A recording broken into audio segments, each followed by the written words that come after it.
আলহামদুলিল্লাহ। আমরা শুনতেছিলাম কোরআনের কথা। কিসের কথা? কোরআনের কথা শুনতেছিলাম। আমাদের প্রধান মেহমান এসেছেন, তিনি কিছু কথা বললেন। প্রাসঙ্গিক আরেকটি কথা না বললেই নয়। উনি বলছেন বিগত 15 বছর এদেশের কোরআনের কথা বলার জন্য বাধা ছিল, ঠিক কিনা বলেন? কোরআন কার কিতাব?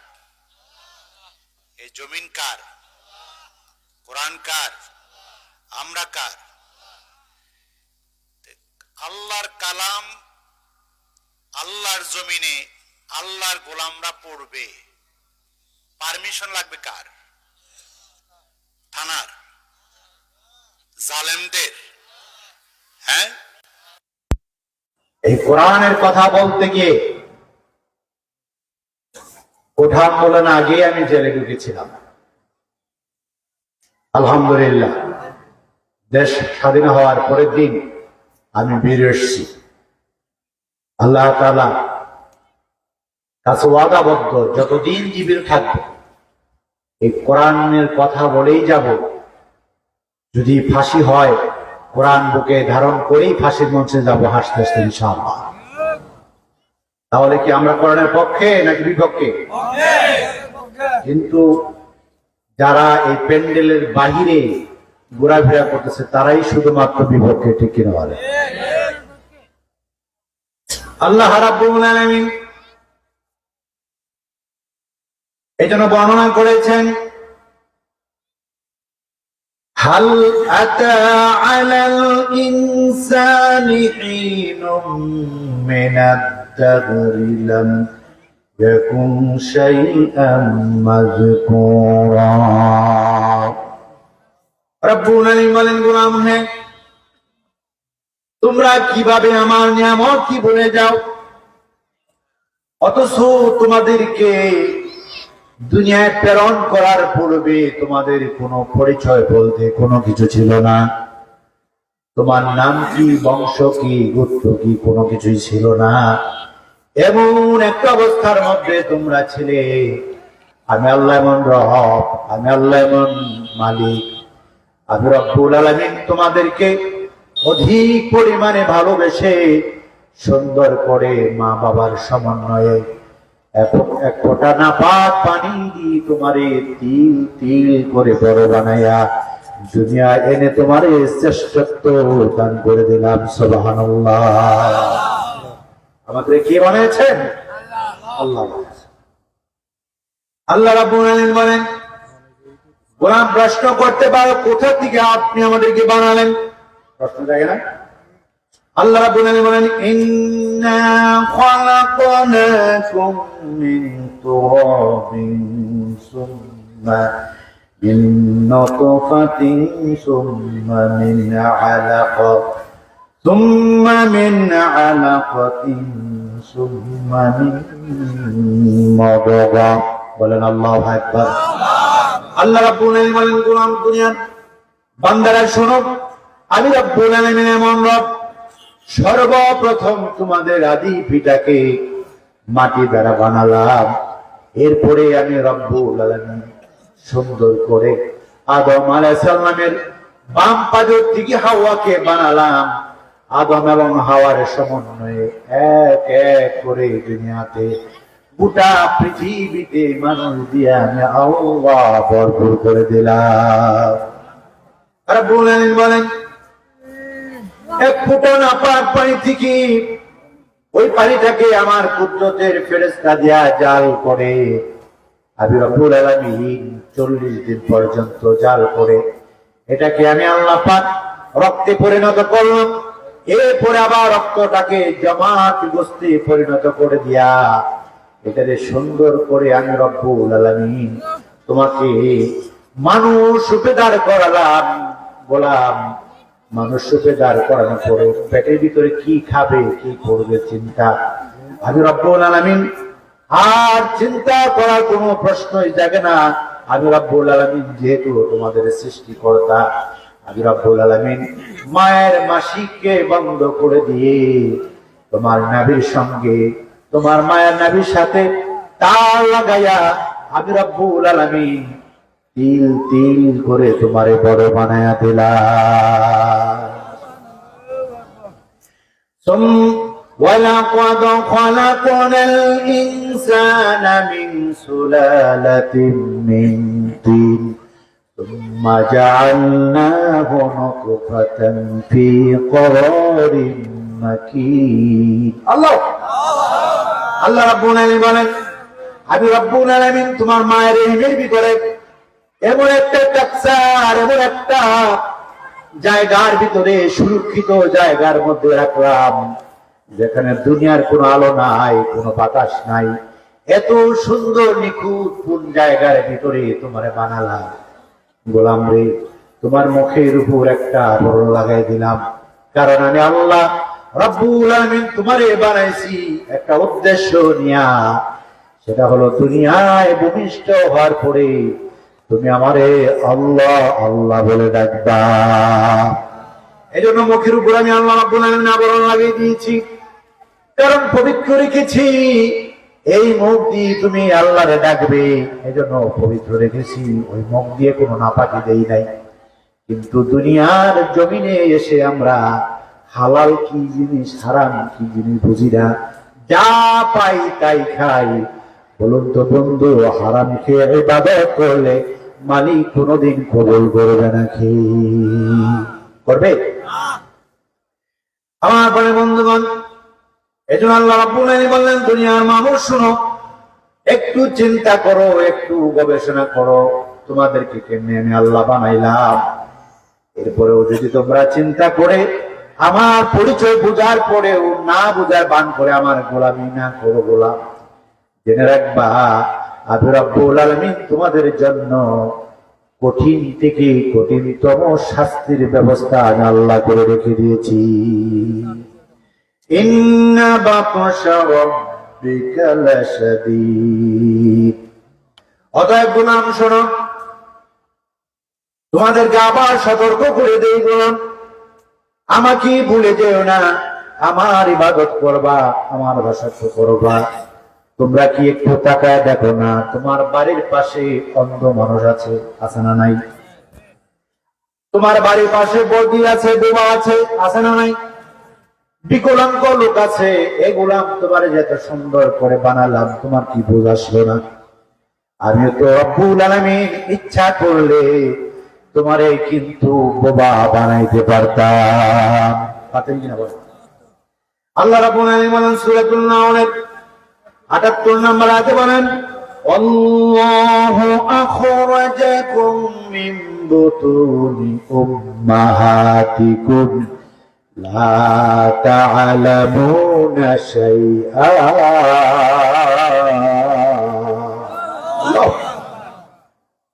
আল্লাহ রাব্বুল আলামিন বলেন, গোলাম শোনো, আমি যখন তোমার মায়ের পেট থেকে দুনিয়ায় ভূমিষ্ঠ করলাম, ইচ্ছা করলে তোমারে আমি পোপা বানাতে পারতাম, বধির বানাতে পারতাম, বিকলাঙ্গ বানাতে পারতাম, সব বানাতে পারতাম। কিন্তু আমি আল্লাহ এমন রব, এমন মালিক, তোমারে আমি আল্লাহ পাক সুন্দর একটা অবকাঠামো, সুন্দর একটা চেহারা দিয়া তোমারে দুনিয়ায় পাঠালাম। একটি মাত্র কারণ হলো, তুমি দুনিয়ায় দিয়া সিজদা করে আমারে ডাক দিবে, সুবহানা রাব্বিয়াল আলা। বলেন না সুবহানা রাব্বিয়াল আলা। আল্লাহ মহান, আল্লাহ মহান বলে যখন তুমি ডাক দিবে, আল্লাহ রাব্বুল আলামিন বলেন, আমি রব্বুল আলামিন সঙ্গে সঙ্গে খুশি হয়ে যাব। এই জন্য আল্লাহ রাব্বুল আলামিন বলেন, দুনিয়ার মানুষ, একটা সময় তোমার নামের কোন নিশানা ছিল না, মানুষ নামের পরিচয় ছিল না। এত সুন্দর করে তোমারে বানালাম, বিকলাঙ্গ বানালাম না, বোবা বানালাম না, বধির বানালাম না।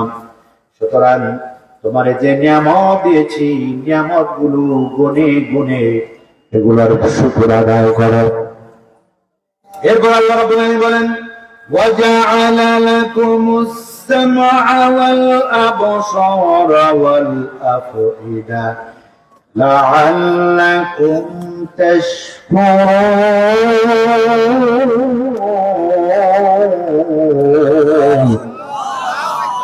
আল্লাহ রাব্বুল আলামিন বলেন, দুনিয়ার মানুষ শোনো, তোমাদের কি চোখ নামক নিয়ামত আমি আল্লাহ রাব্বুল আলামিন দান করলাম, কান নামক নিয়ামত দান করলাম। চোখ দিয়ে তুমি কোরআন পড়বে, কান দিয়ে কোরআনের তেলাওয়াত শুনবে, ওয়াজ শুনবে। এই যে আপনারা আসছেন ওয়াজ শোনার জন্য, ঠিক কিনা বলেন? কেউ আসছেন কোরআনের কথা শোনার জন্য, কেউ আসছেন পাশে বাজারের দোকানে গিয়া মার্কেট করার জন্য, ঠিক কিনা বলেন? কিন্তু ওই মানুষগুলো আর আপনারা কি এক সমান নাকি? পশ্চিম কালেও না।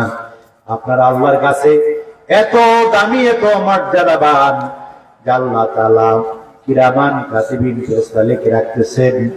আল্লাহ তাআলা আপনাদেরকে কিয়ামতের ময়দানে হযরত সাইয়্যিদানা জিবরাইল, হযরত সাইয়্যিদানা ইসরাফিল, হযরত সাইয়্যিদানা আজরাইল, মিকাইল, চারজন ফেরেশতার চাইতেও বেশি মর্যাদা দিয়া এই কোরআনের আলোচনা শোনার ইজ্জতের কারণে, কোরআনের ইজ্জতের কারণে আল্লাহ তাআলা আপনাদেরকে জান্নাতে রুসু মাকাম দান করে দিবেন। প্রিয় ভাই সব, তাহলে আল্লাহ রাব্বুল আলামিন আমাদেরকে যে পূর্ণতা দান করলেন, সেই পূর্ণতা দান করতে গিয়ে আল্লাহ বলেন, সুম্মা নুখরিজুকুম তিফলা। আমি রব্বুল আলামিন তোমাদেরকে যে বানালাম কার মাধ্যমে? মা বাবার মাধ্যমে, ঠিক কিনা বলেন? আমাদের সকলের মা বাবা আছে না নাই? আছে, সবার আছে। কেউ হয়তো মারা গেছেন তো মা বাবা, কেউ হয়তো জীবিত আছেন, কিন্তু প্রত্যেকেই তো মা বাবার মাধ্যমে দুনিয়া আসেন, এর তো কোনো ভুল নাই। আছে? আল্লাহ রাব্বুল আলামিন বলেন, সুম্মা নুখরিজুকুম তিফলা। আমার গোলামদেরকে মার পেটের ভিতরে একদিন নয়, 2 দিন নয়, 7 মাস, 9 মাস, 10 দিন পর্যন্ত রেখেছি। তারপরে আস্তে আস্তে মায়ের পেটে থেকে আমি আল্লাহ রাব্বুল আলামিন দুনিয়া বের করেছি, যাতে বান্দা কোনো কষ্ট না পায়। কি না পায়? কোনো কষ্ট না পায়। কিন্তু একটা মা, যে মা সন্তান ধারণ করেছে, তিনি তো কষ্ট পেয়েছেন, এত তো কোনো ভুল নাই। আছে? আল্লাহ রাব্বুল আলামিন এই কথাটা কোরআনুল কারীমের মধ্যে সূরাতুল কাহফের মধ্যে বর্ণনা করেছেন, হামালাতুহু উম্মুহু কারহা ওয়া ওয়াদাআতুহু কুরহা ওয়া হামলুহু ওয়া ফিসালুহু 30 শাহরা। আল্লাহু আকবার। আল্লাহ রাব্বুল আলামিন বলেন, শুনো, মা গর্ভ ধারণ করে, কষ্টের সাথে গর্ভ ধারণ করে, ঠিক কিনা বলেন? দুনিয়ার কোন মানুষ এটার ব্যথা অনুধাবন করতে পারবে না, একমাত্র বুঝে তিনি কি? মা। 10 মাস 10 দিন উদরে রাখা কত কষ্ট, কত যন্ত্রণা, পৃথিবীর মা ছাড়া কেউ আর বুঝবে না। পেটে অনেক ক্ষুধা থাকে, খাবার সময় খাবার নিয়ে বসে 2-3টি লোকমা দেওয়ার পরে যখন পেটের ভিতরে বাদ যায়, সন্তানের একটু ডিস্টার্ব হয় পেটে বাদ গেলে, এজন্য মাথা দিয়ে, পা দিয়ে, হাত দিয়ে সন্তান মায়ের পেটের মধ্যে গুতা মারে, লাথি মারে। মা ভাতের প্লেটটা হাতের দিকে রেখে হাতটা যারা দিয়ে একটু দাঁড়ায় যায়, একটু নাড়াচাড়া করে, দরজা বা জানালা বা দেওয়ালের সাথে ঠেক লাগাইয়া চোখের পানি ছেড়ে দিয়ে বলে, আল্লাহ, সন্তান ধারণ করা যে এত কষ্ট, আমি যদি জানতাম সন্তান পেটে নিতাম না। মা আমার চোখের পানি ছেড়ে দিয়ে আবার বললেন, না না না, সন্তান ধারণ করেছি, সন্তান যদি দুনিয়ায় এসে আমারে একবার মা মা বলে ডাক দেয়, আমি মা সঙ্গে সঙ্গে খুশি হয়ে যাব। আমার প্রাণের বন্ধুগণ, এই যে আল্লাহ রাব্বুল আলামিন বললেন, হামালাতুহু উম্মুহু কারহা মা গর্ভে ধারণ করেন কষ্টের মাধ্যমে। এরপরে আল্লাহ রাব্বুল আলামিন বলেন ওয়াওয়াদাতুহু কুরহা, মা যখন প্রসব বেদনা শুরু হয়, কত যন্ত্রণা, কত কষ্ট। এই মা, আল্লাহর নবী বলেন, সন্তান যখন দুনিয়াতে ভূমিষ্ঠ হয়, মায়ের প্রসব বেদনা শুরু হয়ে যায়। কি শুরু হয়? আওয়াজ দেন, কি শুরু হয়? মায়ের প্রসব বেদনা যখন শুরু হয়ে যায়, মার এমন টেন্ডেন্সি, এমন চিন্তা শুরু হয়ে যায়, মনে হয় আর আমি দুনিয়া বাঁচব না। স্বামীকে একাগ্র চিত্তে ঘরের মধ্যে আলাদা করে ডাক দিয়ে বলেন, প্রাণের সঙ্গে দীর্ঘদিন তোমার সঙ্গে ঘর করলাম, সংসার করলাম, চাবি রইলো, তুমি রইলে। আমার চলার পথে যদি কোনো অন্যায় করে থাকি, তুমি আমার মাফ করে দিও। আবার মনে হয় আমি আর দুনিয়ায় বাঁচব না। সেই মাকে আজকে সমাজের অনেক যুবক ছেলেরা মাকে কষ্ট দেয়, ঠিক কিনা বলে? অত্যন্ত পরিতাপের বিষয়।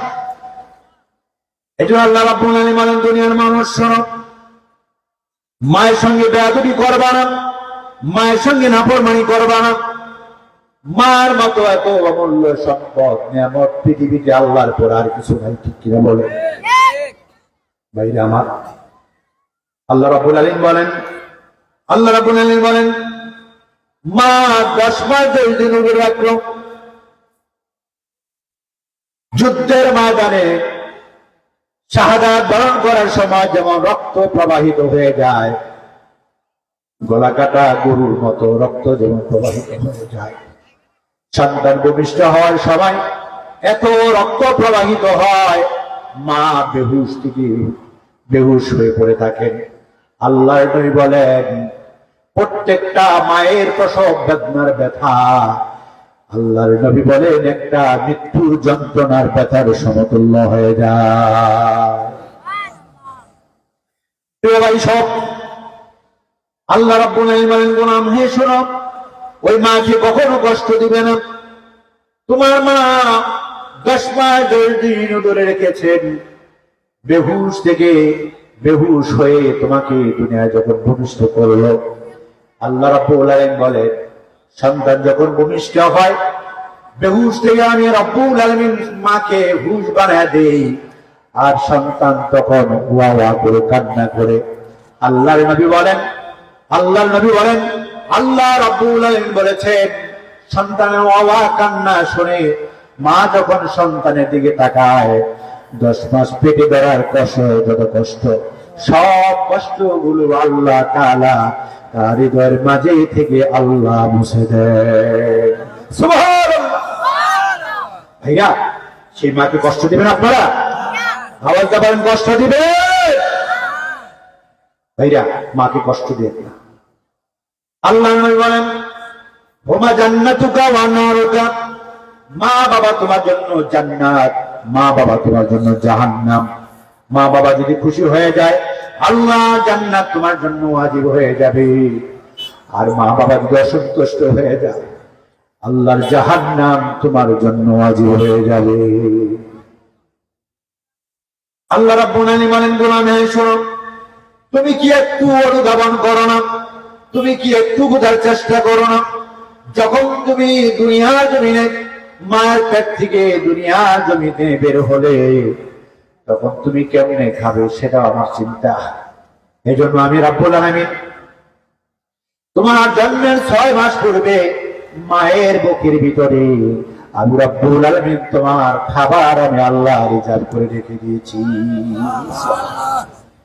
প্রথম সন্তান ভূমিষ্ঠ হওয়ার পরে মা যখন সন্তানকে বুকে দুধ খাওয়াবে, আল্লাহ রাব্বুল আলামিন আল্লাহ রাসূলকে বলে দিলেন, রাসূল জেনে রাখো, আমার বান্দাদেরকে কত মহব্বত করি, কত ভালোবাসি। মায়ের স্তনের ভিতরে 1টি নয় 2টি নয় 32টা সূক্ষ্ম ছিদ্র দিয়া আস্তে আস্তে করে দুধ বের করে আমি সন্তানকে বড় বানাই, যাতে মায়ের পেটের মায়ের বুকের দুধ যখন সন্তান টান দিবে, যাতে গলাতে দুধ আটকে গিয়ে মারা না যায়। এই জন্য সূক্ষ্ম সূক্ষ্ম আমি আল্লাহ রাব্বুল আলামিন একটি নয় দুটি নয় 32টি ছিদ্র দিয়ে আমি রব্বুল আলামিন সন্তানকে দুধ খাওয়ার ব্যবস্থা করে দিলাম। এই জন্য আল্লাহ নবী বলেন, সন্তান যতদিন উদরে থাকবে, মা যতদিন সন্তানকে রাখবে, পেটের ভিতরে রাখবে, ততদিন পর্যন্ত আল্লাহর নবী বলেন সারা রাত দাঁড়ায় দাঁড়ায় ইবাদত করলে যত সওয়াব পাওয়া যেত তৎসম পরিমাণ সওয়াব আল্লাহ রাব্বুল আলামিন মায়ের আমলনামার মধ্যে আল্লাহ লিখে দেন। সারাদিন রোজা রাখলে যত সওয়াব হবে, আল্লাহর নবী বলেছেন সন্তান ধারণ করার কারণে আল্লাহ রাব্বুল আলামিন 10 মাস 10 দিন রোজা রাখার সওয়াব মায়ের আমলনামার মধ্যে আল্লাহ লিখে দেন।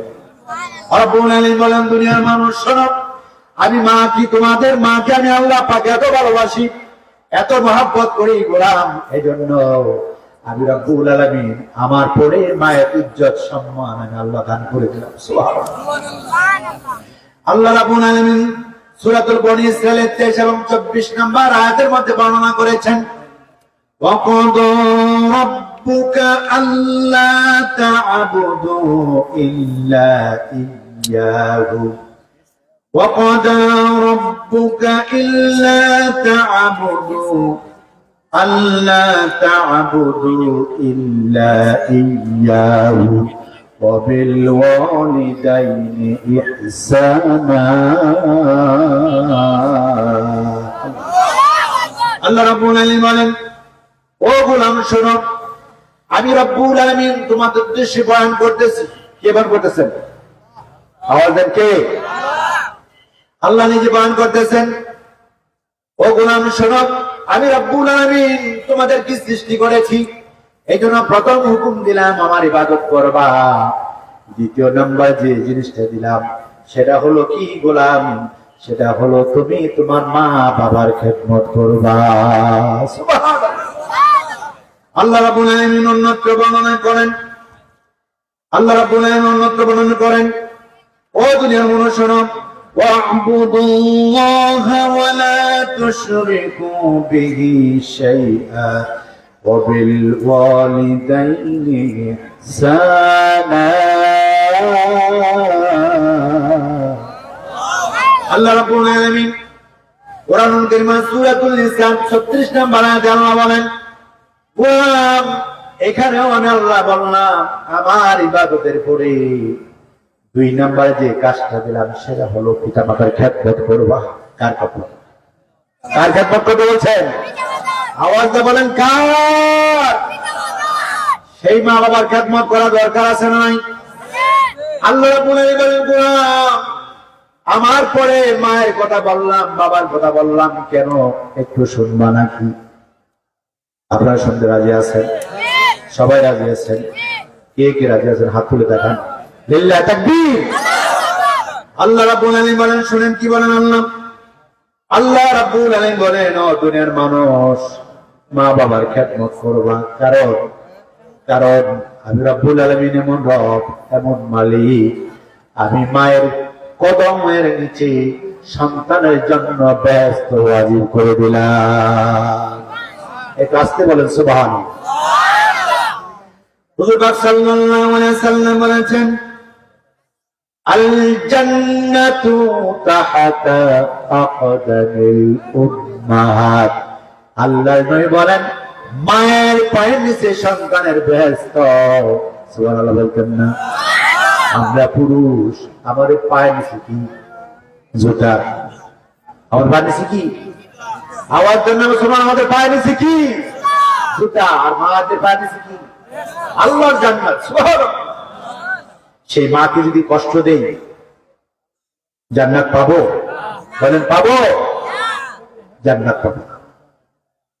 প্রিয় ভাই সব, আল্লাহ নবী জনাব মুহাম্মদ রাসূলুল্লাহ সাল্লাল্লাহু আলাইহি ওয়াসাল্লাম বলেছেন, রগিমা আনফুহু রগিমা আনফুহু রগিমা আনফুহু قال من أدراك والوالدين عند الكبر আহাদুহুমা আও কিলাহুমা সুম্মা লাম ইয়াদখুলিল জান্নাহ।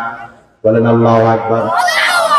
আল্লাহর নবী জনাবে মুহাম্মদ রাসূলুল্লাহ সাল্লাল্লাহু আলাইহি সাল্লাম তার পবিত্র জবান দিয়ে বর্ণনা করেন, ওই মানুষগুলো ধ্বংস, ওই মানুষগুলো ধ্বংস, ওই মানুষগুলো ধ্বংস।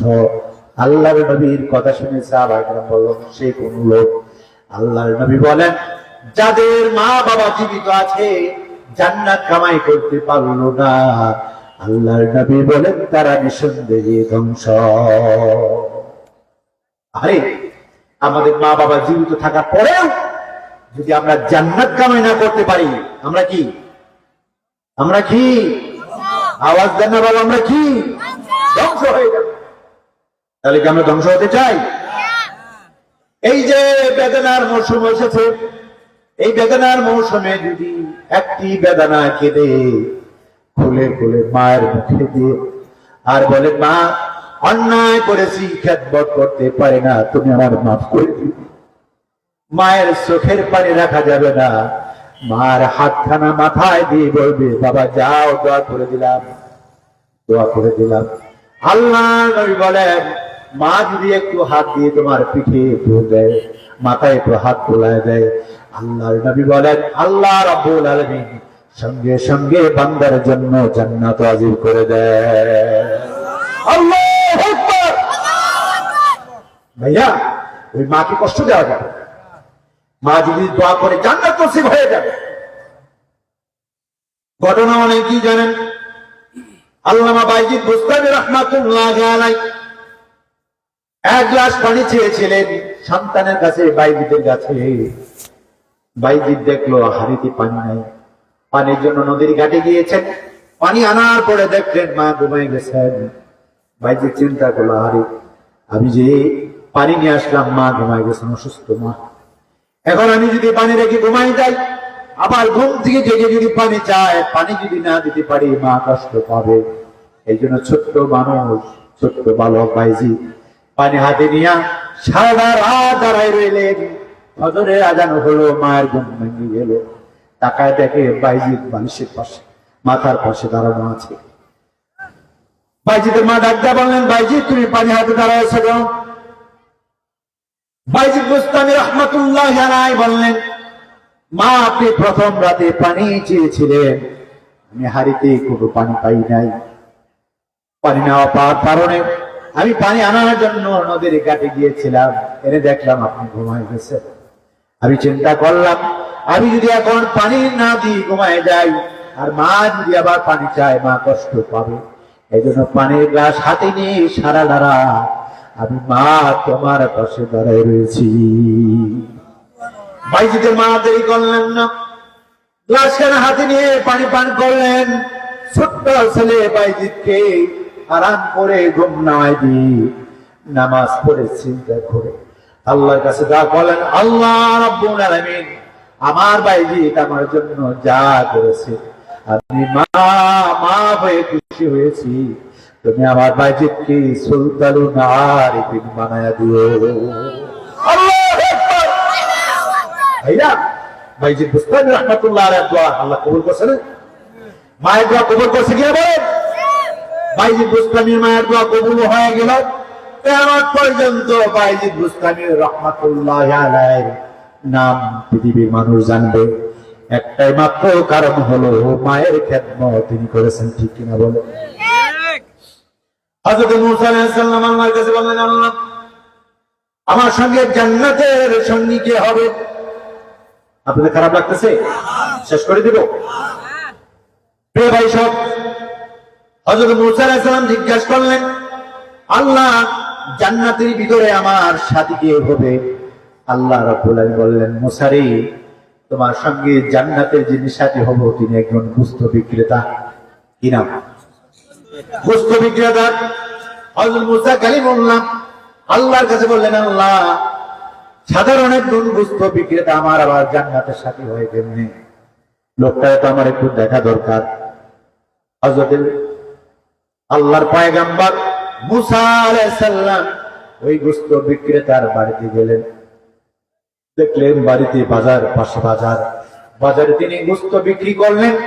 গোস্ত বিক্রি করার পরে সামান্য একটু গোস্ত আছে, ফুল গোস্ত, নরম গোস্ত, এই গোস্তটুকু রেখেছেন। হযরতে মুসা পয়গম্বর বললেন, এই গোস্তটা কি করবেন? বললেন, একটু বাড়িতে নিয়ে আমি রান্না করব। হযরত মুসা আলাইহিস সালাম বললেন, আমি তোমার সবার সঙ্গী হতে চাই, বাড়িতে যেতে চাই। আল্লাহর পয়গম্বরের কথা ফেলে দিতে পারলেন না গোস্ত বিক্রেতা। হযরত মুসা পয়গম্বরকে নিয়ে বাড়িতে গেলেন, বললেন, বসেন। হযরত গোস্ত বিক্রেতা আল্লাহর পয়গম্বর মুসাকে বললেন, বসেন। গোস্ত বিক্রেতা ঘরের ভিতরে ঢুকলেন, গোস্ত টুকু সুন্দর করে চুলায় রান্না শুরু করলেন। আর বৃদ্ধা একটা মা আছে, এই মাটাকে তিনি কোলে তুলে নিয়ে সুন্দর করে গোসলখানাতে দিয়ে গোসল করালেন। এরপরে শরীরে তেল লাগালেন, মাথার চুল আশ্রয় দিলেন, সুন্দর করে বসায়া ওই বাকি গোস্ত টুকরো এনেছিলেন, রান্না করে সুন্দর করে ভাত দিয়ে একটু একটু করে খাওয়ানোর পরে বাকি গোস্ত নিয়ে মুসা পয়গম্বরের কাছে হাজির হলেন। আল্লাহর পয়গম্বর মুসা বললেন, ব্যাপার কি? ওই বৃদ্ধা লোকটা কি? হযরতে মুসা আলাইহিস সালামকে ডাকদা বলেন, উনি আর কেউ নন, উনি হলেন আমার জন্মদাত্রী মা, বৃদ্ধা মা। আল্লাহর পয়গম্বর বললেন, ভালো কথা বুঝলাম, তুমি যখন তোমার মাকে খাওয়ালে, মা যেন গুনগুন করে হাত তুলে কি দোয়া করলো, তুমি কি বলবা নাকি? গোস্ত বিক্রেতা তো পয়গম্বর মুসারে চিনি নাই। গোস্ত বিক্রেতা করে, ও মেহমান শোনেন, আমার বৃদ্ধা মা যতবার আমি খেদমত করি আর খাওয়া দাওয়া করাই, খাওয়ার পরে হাত তুলে আল্লাহর কাছে বলে, আল্লাহ, আমার সন্তান আমাকে খেদমত করে যতটুকু খুশি করেছে, আমি মা মা হয়ে খুশি হয়েছি। আল্লাহ আমার এই সন্তানকে এই যুগের হযরত পয়গম্বর মুসার সঙ্গে আল্লাহ তুমি জান্নাত দিয়ে দিও। আল্লাহু আকবার। ভাইয়া, মুসা আলাইহিস সালাম পরিচয় আর গোপন রাখলেন না। মুসা পয়গম্বর বললেন, শুনো হে তোমার মায়ের দোয়া, আল্লাহ রাব্বুল আলামিনের দোয়া কাছে কবুল হয়েছে। কারণ আল্লাহ তাআলার কাছে জিজ্ঞাসা করেছিলাম, রাব্বুল আলামিন আমার সঙ্গে কাকে জান্নাতে দিবে? আল্লাহ বলছেন, গোস্ত বিক্রেতা। এজন্য তোমার বাড়িতে আসছি। দেখলাম তুমি সন্তান হয়ে মায়ের যে খেদমত করলে, এই কারণে আল্লাহ পাক খুশি হয়ে আমি পয়গম্বর মুসা, আমার সঙ্গে তোমারে আল্লাহ জান্নাত দিয়ে দিবে। মা যে কত দামি, আসলে এটা ওয়াজ করে শেষ করা যাবে যাবে? সাহাবীদের মধ্যে একজন বলেন, ইয়া রাসূলুল্লাহ, ইয়া হাবিবাল্লাহ, আল্লাহর পরে কার হক বেশি? নবীজি বললেন, উম্মুকা, তোমার মায়ের। সাহাবী বললেন, সুম্মা মান, এরপরে কে? আল্লাহর নবী বলেন, উম্মুকা। সাহাবী বললেন, সুম্মা মান, এরপরে কে? আল্লাহর নবী বলেন, উম্মুকা। চতুর্থবার বললেন, তারপরে কে? আল্লাহর নবী বললেন, তারপরে তোমার বাবা। তিনবার বলেছেন মায়ের কথা, তোমার বাবার চেয়ে দাম বেশি মায়ের। সে মাকে আমরা কষ্ট করি। আহার প্রিয় ভাই সব,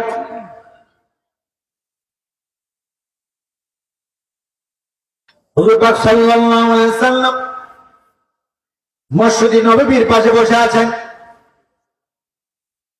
সাহাবীরা বসে আছেন। হঠাৎ করে দেখলেন একজন বৃদ্ধা মহিলা নবীজির দরবারে হাজির হলেন। নবীজি দাঁড়ায় গেলেন, সালাম দিলেন, নিজের গায়ের চাদরটা আস্তে করে বিছায়া দিলেন। বৃদ্ধা মহিলা বসলো।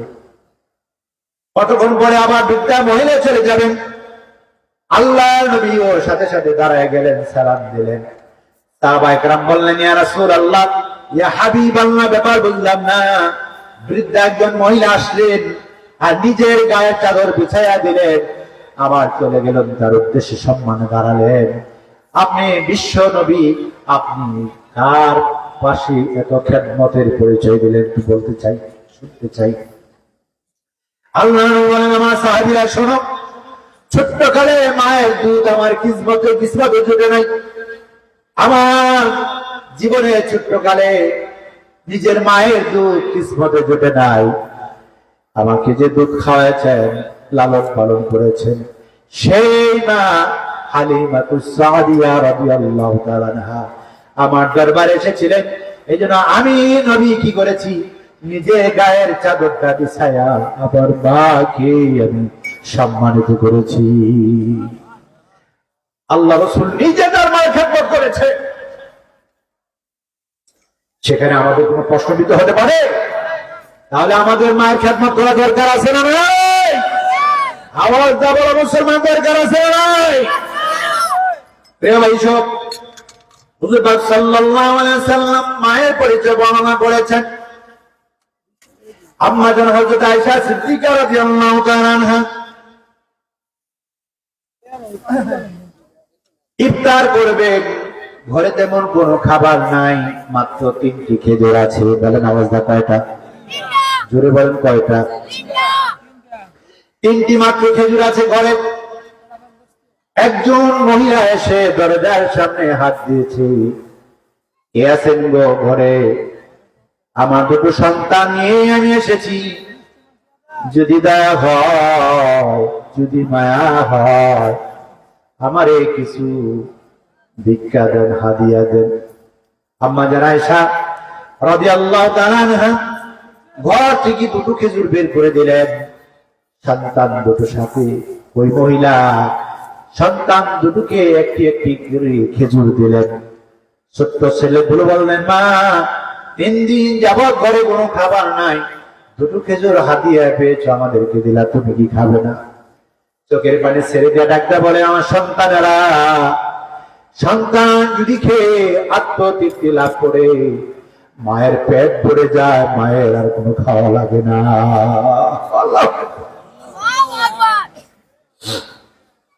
আম্মা জান রাদিয়াল্লাহু তাআলা আনহা পর্দা উঠায়া দেখলেন এই ঘটনা।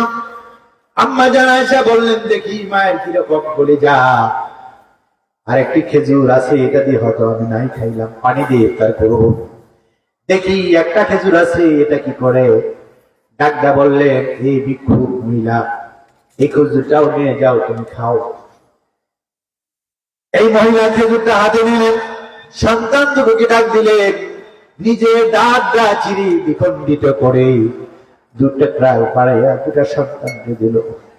সন্তান দুটো ডাকদা বলে, মা আমরা দুইজনে 2টো খেজুর খেয়েছি, আর একটা খেজুর যেহেতু তুমি পেয়েছো, ওটা তুমি খাও।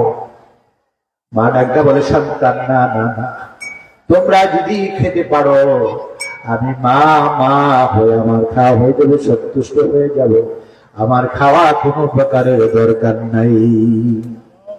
আম্মা জান আয়েশা বলে, এই হচ্ছে মা, মায়ের পেটে ক্ষুধা, কিন্তু সন্তানের প্রতি কত অগাধ প্রেম ভালোবাসা। প্রিয় ভাই সব, আল্লাহর একজন গোলাম ইয়ামান প্রদেশ থেকে বৃদ্ধা মাকে কাঁধে নিয়ে আল্লাহর ঘর খানায় কাবায় গিয়েছেন।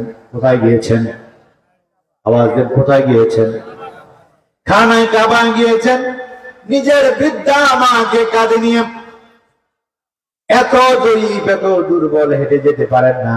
ইয়ামান কোথায় আর মক্কা কোথায়? বহু দূর, ঠিক কিনা বলেন? কাঁধে নিয়ে হজ করানোর জন্য খানায় কাবা গিয়েছেন, তাওয়াফ করতেছেন। বাই দিস টাইম হযরতে খলিফাতুল মুসলিমিন ওমরের সঙ্গে দেখা। কার সঙ্গে দেখা? হযরত ওমর রাদিয়াল্লাহু তাআলা কি ডাকতে বললেন, ওমর, ইয়ামান প্রদেশে আমার বাড়ি, আমার মাকে হজ করানোর জন্য, যেহেতু আমার জন্মদাত্রী মা, তার আমার হজ করানো বড় শখ, তারিখ পরিশোধ করা আমার বড় শখ। এজন্য আমি আমার মাকে কাঁধে নিয়ে আমি পা পা করে হেঁটে হেঁটে খানায় কাবা এসেছি। বলো হে নবীর সাহাবী হযরতে ওমর, আমার মায়ের ঋণ কি আমি এবার শোধ করতে পারছি নাকি? বরাবর খলিফাতুল মুসলিমিন ওমর বললেন, শোনো, আল্লাহ নবীজির জবান থেকে বর্ণিত হাদিস শোনো, আমি বলে দেই, তুমি আমার প্রদেশ থেকে এসেছো মায়ের খেদমত করার জন্য, কাঁধে নিয়ে আসছো হজ করানোর জন্য। তোমার হজ করা পর্যন্ত যত কষ্ট হয়েছে, আর মা ডেলিভারির সময় যে লম্বা লম্বা নিঃশ্বাস ছেড়ে দিয়ে কান্না করছিল, একটা নিঃশ্বাস টানার সময় যেটুকু কষ্ট নিয়ে তিনি নিঃশ্বাস ছেড়েছেন, একটি নিঃশ্বাসের ঋণ এখন পর্যন্ত তুমি শোধ করতে পারো নাই। আল্লাহু আকবার। ভাইরা, এই মাকে কষ্ট দিবেন না, মাকে কষ্ট দিবেন আপনারা, আপনারা কষ্ট দিবেন, কষ্ট দিয়ে না, বাবাকে কষ্ট দিয়ে না, অপরিত নিয়ামত।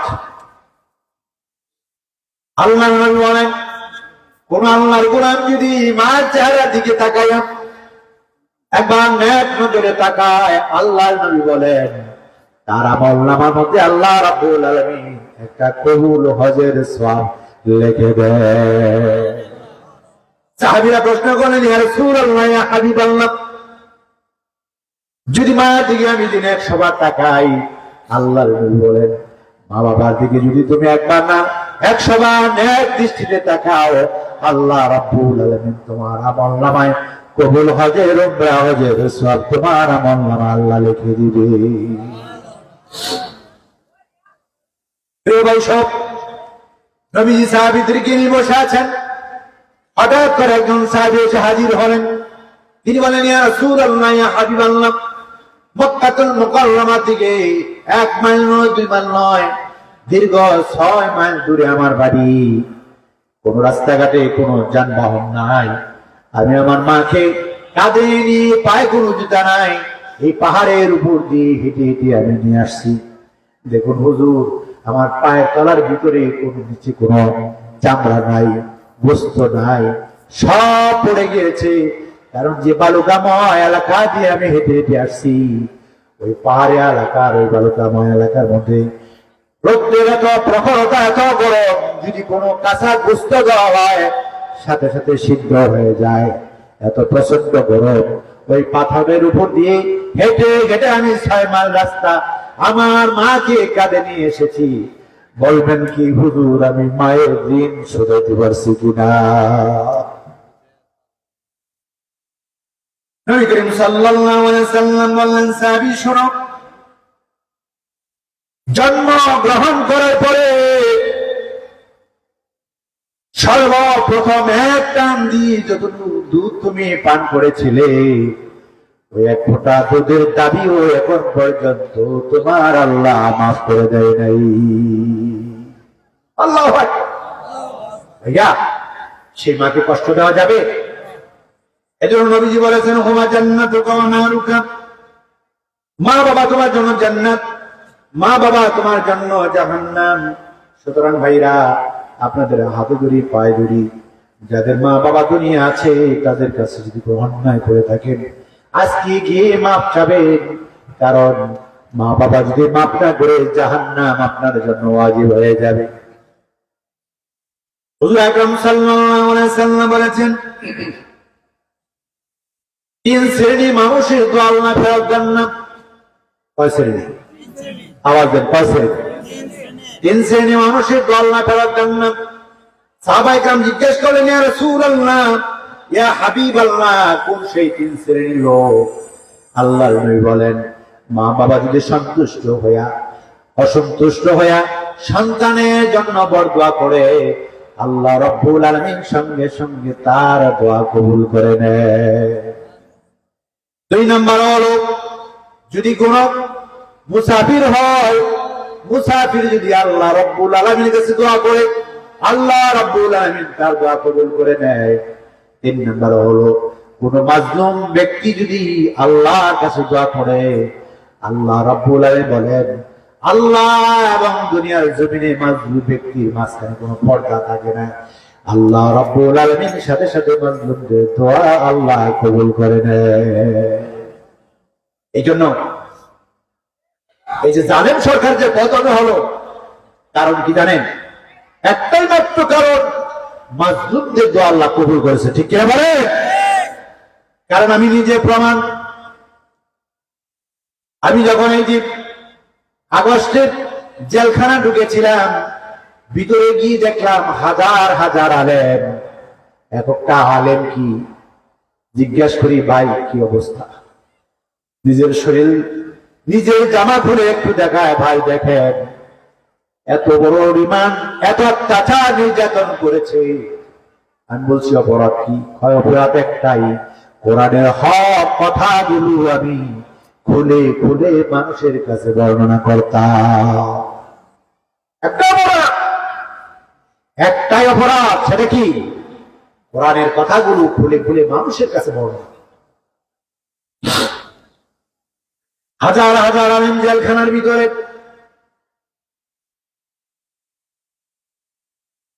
কেরানীগঞ্জ জেলখানার ভিতরে জুমার নামাজের অনুমতি চাই না। কয়েকদেরকে নিয়ে আমি পাঁচতলার মধ্যে জুমার নামাজ আদায় করলাম। 45 মিনিটের মতো বক্তব্য দিলাম, আলোচনা করলাম, নামাজ পড়লাম, মোনাজাতে হাত তুললাম, আল্লাহর কাছে বললাম, মালিক আমার একটাই মাত্র অপরাধ, একটা মাত্র অন্যায়। মসজিদের মেম্বার থেকে বলেছি যে 3 জন পুলিশের জন্য দোয়া করতে বললো এক চেয়ারম্যান। আমি শুধু একটাই কাউন্টার দিয়েছি, 3 জন পুলিশ মারা গিয়েছে, তাদের জন্য দোয়া করব। হাজার হাজার মায়ের বুক যে খালি হলো, তাদের জন্য কি আমি দোয়া করব না? এটা হলো আমার অপরাধ। এটা কি? এটা কি আমার অপরাধ? এটা অপরাধ? এটা যদি আমার অপরাধ হয়, তাহলে যে জালেমগুলো আমাকে জেলখানার ভিতরে অত্যাচার করলো, নির্যাতন করলো, ওরা হয়তো মায়ের সন্তান না, ঠিক কিনা বলেন? সন্তান যদি সন্তান হয়, হাজার হাজার মানুষ যে শাহাদাত বরণ করলো, ওই বাড়িতে ঘরের কোনায় গিয়ে একটু কান পেতে শোনাও, মা জনম দুঃখিনী চোখের পানিগুলো ছেড়ে দে, আল্লাহর কাছে কেমনে কান্না করে। আমি নিজে সাক্ষী। আমার সাথে যখন আরেকটা ভাইকে জেলখানা নিয়ে যায় প্রখ্যাত আলেম, ছোট্ট মাসুম বাচ্চা ডাক দিয়ে বলে, মা আমার বাবার নিয়ে যায়, বাবার চোখের পানি আমি একটু বাবার চোখটা টিস্যু দিয়ে মুছে দিব। পুলিশ দমক দেয়। আমি বললাম, ভাই ছোট্ট মাসুম বাচ্চা তো বোঝে না, বাবার চোখের পানি ছোট্ট মেয়ে বুঝতে পারে না, চোখের পানি মুছে দিতে চায়, একটু দেন। একটি পুলিশ কোলে নিয়ে এনে ওই গাড়ির সামনে আনলো, টিস্যু দিয়ে সন্তানের চোখ, সন্তান ছোট বাচ্চা কোলের থেকে, মায়ের কোলের থেকে পুলিশের কোলে দেওয়া হলো। পুলিশ যখন আমাদের কাছে আনলো, ওই বাবার চোখের পানিগুলো ছোট বাচ্চা কোলের থেকে বুঝে বুঝে দেয় আর বলে, বাবা তুমি কান্না করো না, আমি তো তোমাকে ছাড়া বাঁচবো না। আমি বললাম, আহারে এত ছোট মাসুম বাচ্চা সন্তান বাবার জন্য কান্না করে, মার জন্য কান্না করে, আহারে আয় আল্লাহ সাক্ষী থাক, একটাই অপরাধ আমাদের, কোরআনের সঠিক কথাগুলো তুলে ধরার কারণে আমাদেরকে জেলখানা যেতে হয়। আল্লাহ তুমি না বলছো মাজলুমদের দোয়া তুমি বলে দাও না, আসমানের মালিক তুমি সাক্ষী থাকো, এই জালেম সরকারকে তুমি আল্লাহ পতন ঘটাইয়া দিও। আল্লাহ কবুল করছে কিনা বলেন? আল্লাহ কবুল করছে কিনা? কারণ যারা কোরআনের বিপক্ষে অবস্থান করবে, আজ হোক কাল হোক, তাদের অধঃপতন আসবে আসবেই, এতে কোন সন্দেহ অবস্থায় ঢুকিয়ে বলে। কারণ এই কোরআন কার? আমরা কার? কোরআনের কথা আমরা বলবো, এটাতে বাধা দিবে কে? আর আল্লাহ তাআলা কোরআনে স্পষ্ট বলেছেন, যারা কোরআনের কথা শুনতে বলতে বাধা দেয়, নিঃসন্দেহে তারা হচ্ছে যারা সন্তান। ঠিক কিনা বলেন? কোরআনের কথা যারা বাধা দেয় তারা কি? জোরে বলেন, তারা কি? কোন সংশয়, কোন ভয় না, এটা আপনার কথা না, এটা আমার কথা না, সারা আল্লাহ নিজে বলেছেন। আল্লাহ নিজে বলেছেন এই কোরআন সূরাতুল কলমের মধ্যে। সুতরাং কোরআনের কথা বাধা যারা দিবে তারা নিঃসন্দেহে কি? যারা এজন্য রাসূল আকরাম সাল্লাল্লাহু আলাইহি সাল্লাম বলেছেন, মায়ের দোয়া কবুল হয়, বাবার দোয়া কবুল হয়। অতএব সন্তান যারা আছো, মাকে বাবাকে কষ্ট দিও না। যদি কষ্ট দেও, জেনে রাখো গোলাম, জান্নাত তোমার কপালে কশিন কালেও জুটবে না।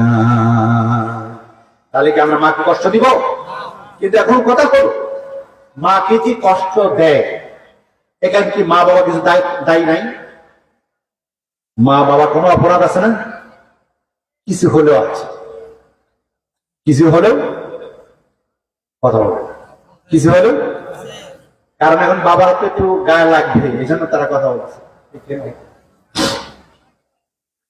প্রশ্ন থাকতে পারে, হুজুর কেমনে? আল্লাহ নবী জনাব মুহাম্মদ রাসূলুল্লাহ সাল্লাল্লাহু আলাইহি সাল্লামের সাহাবী হযরত ওমর রাদিয়াল্লাহু তাআলা আনহু একজন বেদুইন আসলেন, হুজুর এই যেটা আমার ছেলে আমার খেদমত করে না, যদি বলি ডাইনে যাও চলে যায় বামে, যদি বলি বামে যাও চলে যায় ডানে, একটু বিচার করে দেন, সন্তান যেন আমার খেদমত করে। ছেলে দাঁড়ায় বললেন, খলিফাতুল মুসলিমিন ওমর, শুধু মা বাবার খেদমত সন্তান করবে, এটাই কি দায়িত্ব, নাকি মা বাবার কোনো দায়িত্ব আছে? খলিফাতুল মুসলিমিন বললেন, হ্যাঁ, আল্লাহ নবী বলেছেন মা বাবার তিনটি দায়িত্ব। কয়টি? আওয়াজ দেবেন কয়টি? বাবা যারা আছেন এক বাক্যে আওয়াজ দেবেন কয়টি? এক নাম্বার হলো, আল্লাহ নবী বলেছেন বাবা যখন বিবাহ করবে, সতী সাধবী রূপসী একটি নারী বিবাহ করবে। সতী সাধবী কি? সতী সাধবী পর্দানিশীন। সতী সাধবী কোনটা? যেটা পাখি জামা পরে, তাই না? পাখি জামা যেটা পরে, মাথার চুল দিয়ে উড়াইয়া রাস্তা দিয়ে হাঁটে, সতী সাধবী। হাই হিল জুতা পরে ওনা সারা রাস্তা গায়ের মতো চলে, সতী সাধবী না। না, বরং মাথা থেকে নিয়ে পা পর্যন্ত খাস পর্দা যারা করবে, আল্লাহ নবী বলেছেন তাই হলো সতী সাধবী। সতী নারীর প্রতি যেমন পর্বতেরই চূড়া, অসৎ নারীর প্রতি যেমন ভাঙ্গা নায়ের গুড়া। বলেন আল্লাহু আকবার। সতী নারী যারা, তাদের ইজ্জত সম্মান পর্বতে চূড়ার উপরে। যদি বলেন কেমনে হুজুর, প্রমাণ দেন। প্রমাণ হলো, দেখুন বন্ধুরা, দুনিয়াতে যে দামি জিনিস আছে, ডায়মন্ড, ডায়মন্ড কাদের জন্য? মা জাতির জন্য। স্বর্ণ কাদের জন্য? কথা বলে। রূপ, স্বর্ণ, ডায়মন্ড।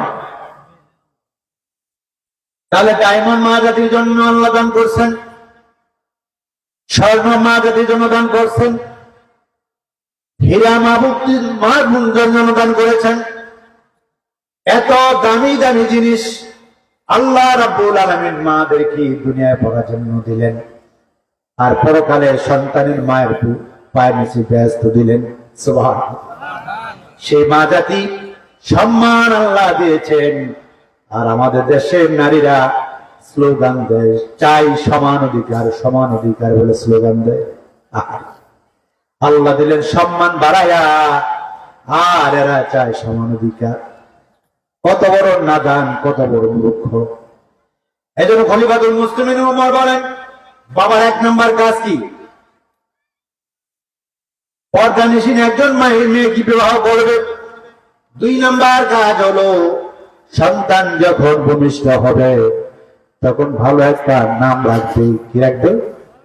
ভালো নাম। ভালো নাম কি? বেবি, টেস্কি, লিঙ্কন, আয়রন, ঝর্ণা, পিঙ্কি, টাইসিল। হ্যাঁ, এগুলো তো ভালো নাম নাকি?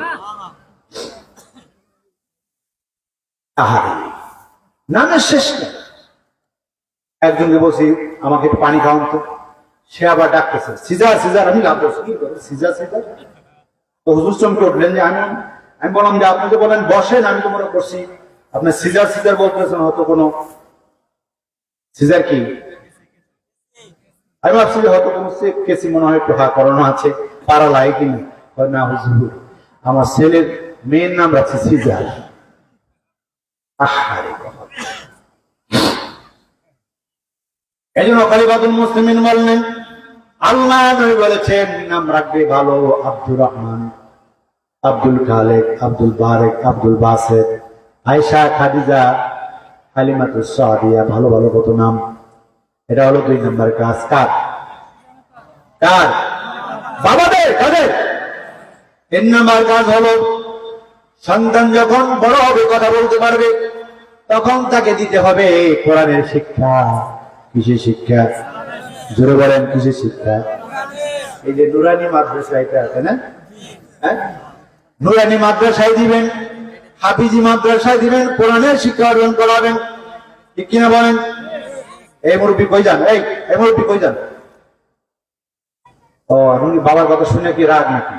হ্যাঁ, না না, আর কিছু বলবো না, আমি শেষ করে দিচ্ছি। হ্যাঁ,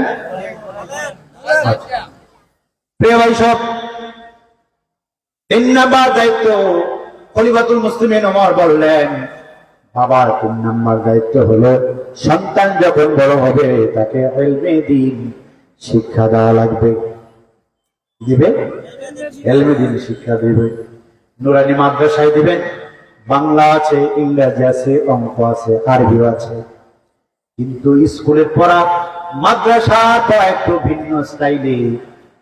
যেমন আপনারা এতে পড়েন আপেল, স্কুলে কি পড়া? কিন্ডারগার্টেনে এতে কথা বলো, আপেল। আমরা বলি এতে হলো আল্লাহ, এতে হলো আল্লাহ। আল্লাহ হলেন মোদের প্রভু, তাহার নামে কল্যাণ শুরু। পড়াটা ভালো না খারাপ? বিতে আপনারা স্কুলে যারা পড়ান, কিন্ডারগার্টেনে, আপনারা বলেন বিতে হলো বল। বন্ধুগণ, প্রশ্ন করি আপনাদের, কি বল কি বাচ্চাদেরকে শেখানো দরকার আছে নাকি? ওরা জন্মগ্রহণ করার পরেই তো দেখে বল, আবার স্কুলে পড়ানো দরকার কি? এই জন্য আমরা মাদ্রাসায় যারা পড়াই, নুরানি কিন্ডারগার্টেনে যারা পড়াই, আমরা পড়াই বিতে হলো ব্যাট। ব্যাট লোকের সঙ্গ ছাড়ো, নবী ওলির পথটি ধরো। বলুন তো বন্ধু, পড়াটা ভালো না খারাপ? আপনারা পড়ান দিতে হলো ডগ। দিতে কি? ডগ মানে কুকুর। বলেন তো আমাদের দেশে কুকুরের অভাব আছে? এটা কি আমাদের স্কুলে পড়ানো দরকার আছে? এটা তো এমনি শিখ। দিতে হলো ডগ। আমরা বলি না ইংরেজি পড়াবো, কিন্তু ইসলামী শিক্ষা দিব। দিতে হলো ড্যান্স। ড্যান্স, নাটক, বাদ্য গান হারাম জানো মুসলমান। হ্যাঁ, যদি আমরা এটা শিক্ষা দেই, ওই ছেলে কোনোদিন আর গানের মঞ্চে যাবে না, মমতা সুলতানের গান শুনবে না, ফাটতে যায়, বোকটা ফাটতে যায়। আই ফাটা ফাটছে রে, ও সে কোন ফাটতে যায়। হ্যাঁ, এই জন্য আমরা পড়াই নুরানি মাদ্রাসাতে। দিতে হলো ড্যান্স, ড্যান্স, নাটক, বাদ্য গান হারাম জানো মুসলমান। যদি এটা জানে, আর এরা যদি আলেম হয়, এরা যদি নেতা হয়, সংসদে যায় কোরআনের তেলাওয়াত করবে, সংসদে গিয়া কোনোদিন গানের মজবায় বসবে না। ঠিক ছিল মুসলমান? আজকে তো নায়ক আর গায়ক দিয়ে গোটা সংসদটারে তালে বাতা। আলেমদের বিচার হয় রিমান্ডে দেয়। আর এমন একটা সন্তান জন্ম দেয়, পরিমণি নামে বাবু নাই, যারক সন্তান জন্ম দিয়া তার ডিগ্রি লাভ করে, আর আলেমরা কোরআনের কথা বলে জেলখানায় ঢুকে। ঠিক কিনা? ঠিক কিনা বলো মুসলমান? দুঃখ। জালেম পলাবো না কেন? সারাক্ষণ কোরআনের বিরুদ্ধে। স্মৃতি পাড়ায় কি ক্যাট? ক্যাট মানে কি? বিড়াল পড়ানো দরকার আছে? নুরানি মাদ্রাসায় স্মৃতি হলো ক্যাপ। ক্যাপ যদি থাকে মাথায়, গোল জামা সুন্দর মানায়। বলেন তো পড়াটা ভালো না খারাপ?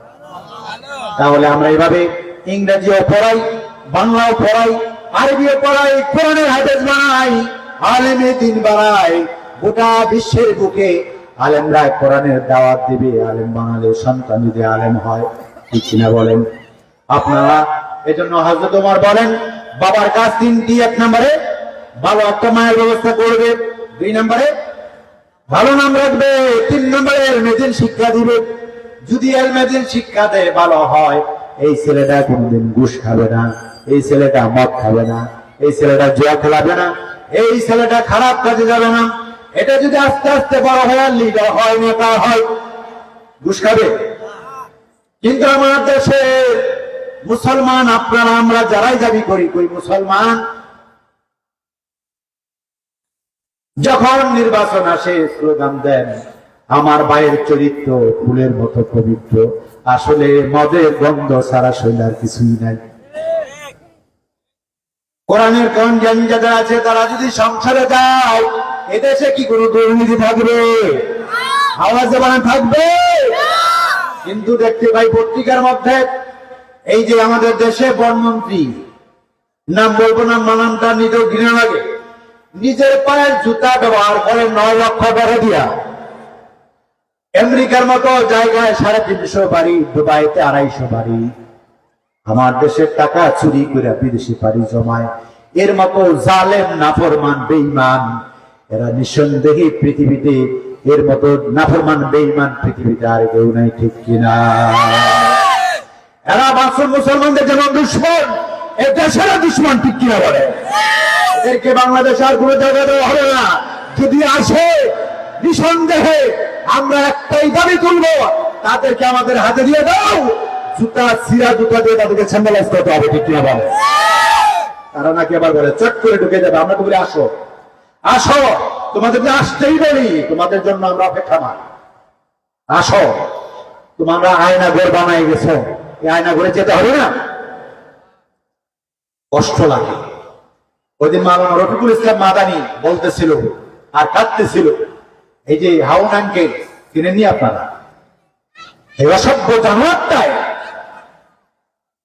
এই হাউন আঙ্কেল, আপনারা যারা বাতের হোটেল চিনে, এই অসভ্য জানোয়ারটাই মাওলানা হযরতে রফিকুল ইসলাম মাদানী, তাকে তার রুমের পাশে আয়নাঘর সেটিং করা, সে আয়নাঘরের মধ্যে উলম্ব করেছে, যুবতী রূপসী মেয়েদের মাঝে লড়ে গেছে। জেনা কত বড় খারাপ! নিঃসন্দেহে এগুলো যার সত্তা। তা না হলে কোরআনের কথা বলে রফিকুল ইসলাম মাদানীকে আপনারা চিনেন না? প্রখ্যাত একজন আলেম দ্বীন, তাকে গোটা বডিটাকে উলঙ্গ করে একটা সুতা রেখে দেশ করে আমির হামজার মতো একজন লোক আলেম 11 ঘন্টা তাকে শূন্যের মতো ঝুলে রাখছে। আবার বলে সোজা কর। আমির হামজা ভাই বলছেন, আমার তো পা মাটিতে নাই, আপনি কেমনে বলেন সোজা হন? অপরাধ একটাই, অপরাধ একটাই, কোরআনের হক কথাগুলো খুলে খুলে বর্ণনা করে, ঠিক কিনা বলে? সুতরাং আমরা আর এই নাস্তিক তাত্ত্বিক বরকত মুরতাদ এই জামাতদের কোন তন্ত্রমন্ত্র আমরা চাই না। আমরা চাই আল্লাহর কোরআনের কথা সংশোধন করবে, ঠিক কিনা বলে? আমরা কোরআনের কথা সংসদে শুনতে চাই, ওখানে আর নায়ক গায়কের নাচ গান শুনতে আমরা রাজি না, ঠিক কিনা বলে? কত রক্ত দিবেন? রক্ত দিয়েছেন। 200 বছর ব্রিটিশরা শাসন করে গেল, পাকিস্তান শাসন করে গেল 24 বছর, আবার 71 শাসন স্বাধীন করলেন, আবারও এই 2024 সালে রক্ত দিলেন। শুধু রক্তই দিয়ে যাবেন, এ ভাগ্যে কি প্রতিফলন ঘটবে না? আমাদের ততক্ষণ পর্যন্ত বাক্যের প্রতিফল ঘটবে না, যতক্ষণ পর্যন্ত আকিমুদ্দিন ওয়ালা তাতাফাররাকু ফীহি, যতক্ষণ পর্যন্ত এই আয়াতের উপর আমল না করবেন। দ্বীন কায়েমের জন্য, কোরআন সংসদে নেওয়ার জন্য যারা কোরআনের কথা বলে, ইসলামের কথা বলে, হালাল হারামের কথা বলে, সত্যের দিকে ডাকবে, তাদেরকে যতক্ষণ পর্যন্ত ভোট না দিয়ে সংসদে না আনবেন, ততক্ষণ পর্যন্ত এই দেশের মানুষের ভাগ্যের পরিবর্তন হবে না, ঠিক কিনা বলেন? আপনারা রাজি আছেন? আল্লাহ কবুল করেন, আল্লাহ মঞ্জুর করেন। পরিশেষে আপনাদের উদ্দেশ্যে দুটো কথা। এই কোরআন খেদমতের জন্য এই যে বন্দকুলিয়া ফরকানিয়া হাফিজি ইসলামী মাদ্রাসা, এই মাদ্রাসার পাশে আপনারা দাঁড়াইতে ইচ্ছুক আছেন? সবাই ইচ্ছুক? একটি ভাই উঠবেন না, একটি ভাই উঠবেন না। কারণ হচ্ছে আমরা আখিরি মুনাজাত করে যাব, ঠিক কিনা? আমরা কেউ গুনাহ করে নাই এমন কেউ আছেন? আছে, আছে একজন আমাদের পাশেই, কালিহাতি বাড়ি না? হ্যাঁ, এই পাক্কা শয়তানটা লতিফ সিদ্দিক না? এ বলে তো আমি কোনো গুনাহই করি নাই, হাত তুলি নাই কোনোদিন। কেন হাত তুলবো? আমি তো গুনাহই করি নাই। সে বলে গুনাহ করে নাই। মক্কার খেজুর রে, আপনারা যারা আছেন গুনাহ করছেন? সবাই করছি না আমরা? আমিও নিজে গুনাহ করছি। এই গভীর রাতে দোয়া কবুল হয়। কি হয়? দোয়া কবুল হয়। আমরা দোয়া করে যাবো ইনশাল্লাহ। কে গ্যারাজে আছেন হাত তুলে দেখান। লিল্লাহি তাকবীর। আল্লাহ কবুল করে, আল্লাহ মঞ্জুর করে। মুনাজাতের আগে 10 মিনিট সময় আপনাদের চেয়ে নেই। বিরক্ত হবেন? বিরক্ত হবেন? আল্লাহর এই ঘরের, নবীজির এই ঘরের জন্য আপনাদের খেদমতের উদ্দেশ্যে একটু বলি। নবীজির এই ঘরের জন্য আজকের এই মাহফিলে কোন ভাই আছেন 10,000 টাকা নবীজির ঘরের জন্য দান করবেন, এমন কেউ আছেন? 10,000 টাকা একজন ভাই চাই, 10,000 টাকা দিন। আলহামদুলিল্লাহ। কি নাম ভাইয়ের? জি, রফিকুল ইসলাম। মাশাআল্লাহ, মাশাআল্লাহ। লিল্লাহি তাকবীর, লিল্লাহি তাকবীর। রফিকুল ইসলাম পাঠান সাহেব 10,101 টাকা বলেন মারহাবা। আর আপনি হৃদয়ের গভীর থেকে দোয়া করে আল্লাহ, তোমার একজন গোলাম সবে মাত্র 10,000 টাকা দিয়েছি, উনি 10,101 টাকা দিয়েছেন।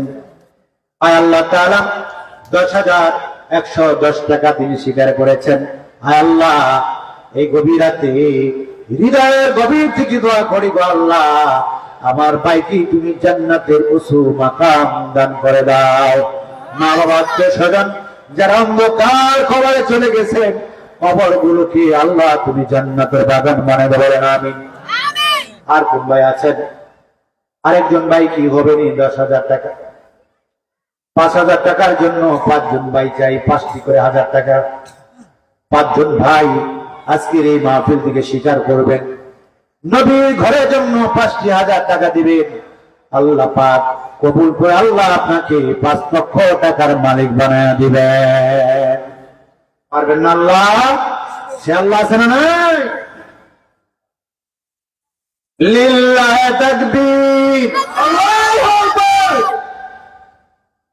আব্দুল মালিক মোতালেব পাঠান সাহেব 5,000 টাকা বলেন মারহাবা। আয় আল্লাহ তাআলা, হৃদয়ের গভীর থেকে দোয়া করি গো আল্লাহ, তোমার একজন গোলাম মোতালেব পাঠান নাম হয়, আল্লাহ তোমার বন্ধুর ঘরে 5,000 টাকা জমা হয়, বাড়াই দিও তার মান সম্মান, আখিরাতে জান্নাত দিও, নরস করে বলেন আমিন।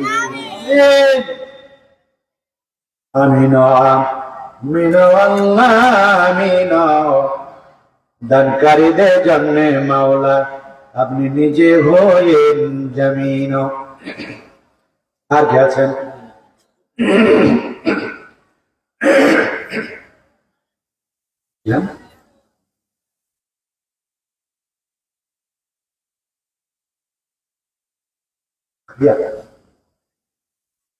লিল্লাহি তাকবীর, আল্লাহু আকবার। আবিয়াব সাহেব দিবেন 2,000 টাকা বলেন মারহাবা। জনাব ওমর ফারুক সাহেব দিবেন 2,000 টাকা বলেন মারহাবা।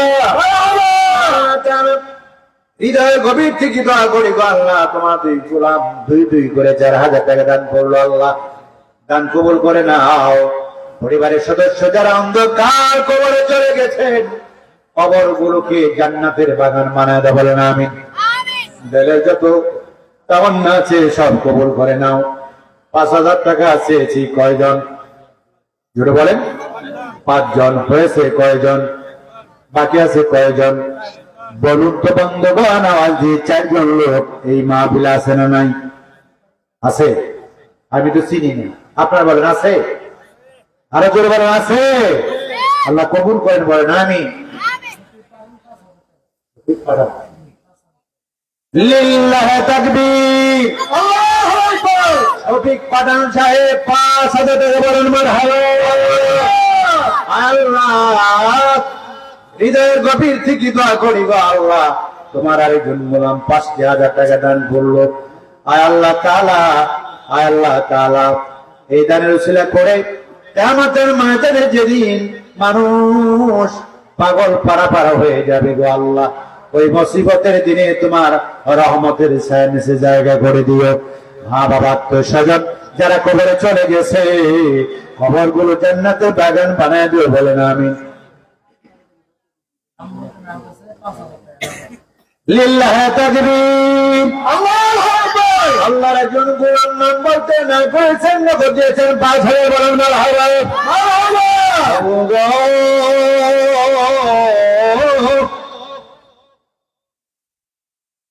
নামটি যেমন গোপন রাখেন, গোপনে আয় তোমার এই গোলামের জীবনের সব গুনাহগুলো মাফ করে দেন গো আল্লাহ। পরিবারের সদস্যরা কবরে ঘুমিয়েছেন, কবরগুলো জান্নাতের বাগান বানায় দিও রে মালিক। পরকালে জান্নাতের উঁচু মাকাম দান করে দে, বলেন আমিন। ৫,০০০ কয়জন হলো? জোরে বলেন কয়জন? বাকি আছে কয়জন? হবে নাকি ২ জন? হবে হবে, বলেন আমিন, বলেন আমিন। কোন ভাই আছেন আজকে এই মাহফিলে আল্লাহর বন্ধুর ঘরের জন্য ২,০০০ টাকা দিবেন রে ভাই? দোয়া করবো, মুসাফির মানুষ, দোয়া কবুল করবেন আশা করি। দয়া করে ২ জন মানুষ দাঁড়ায় যান, ৫,০০০ টাকা করে। কোন ভাই আছেন জিকির করে লা ইলাহা ইল্লাল্লাহ, লা ইলাহা ইল্লাল্লাহ, লা ইলাহা ইল্লাল্লাহ, লা ইলাহা লা ইলাহা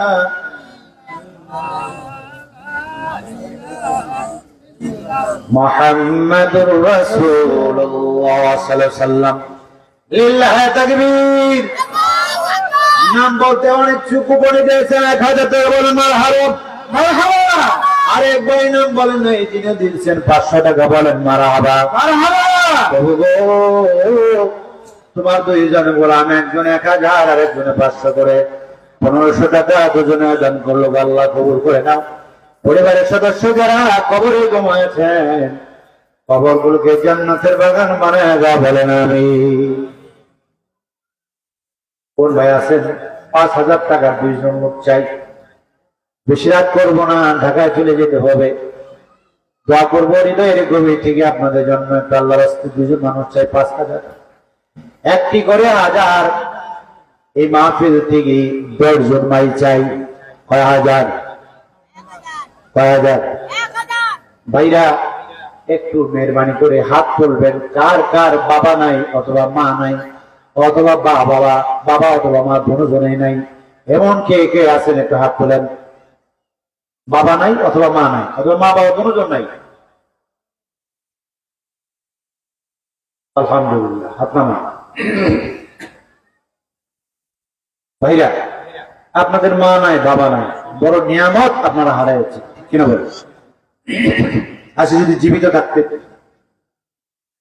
বাবাকে একটা পাঞ্জাবি বানিয়ে দিতেন, মাকে একটা শাড়ি বানিয়ে কিনে দিতেন, ৫০০ কিছু টাকা পাওয়া যায়, পাওয়া যায়।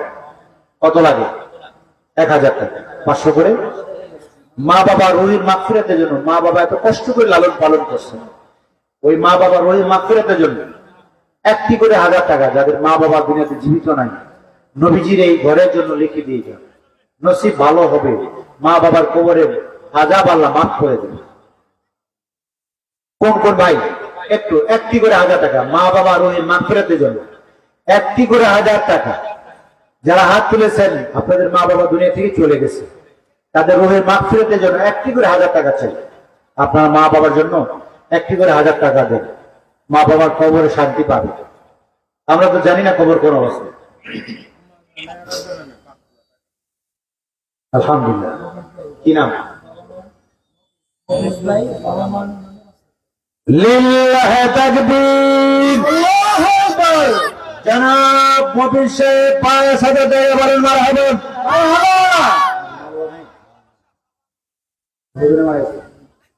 আর রব্বুল আলামিন তোমার একজন গোলাম এই বয়সে মা হারাইছেন, বাবা হারাইছেন, মা বাবা রুহের মাগফিরাতের জন্য তোমার বন্ধুর ঘরে 5,000 টাকা দান করলো গো আল্লাহ, কবুল করে নাও, কবুল করে নাও।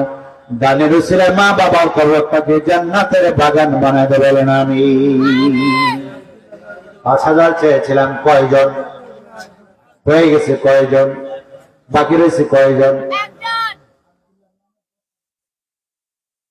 মাশাআল্লাহ।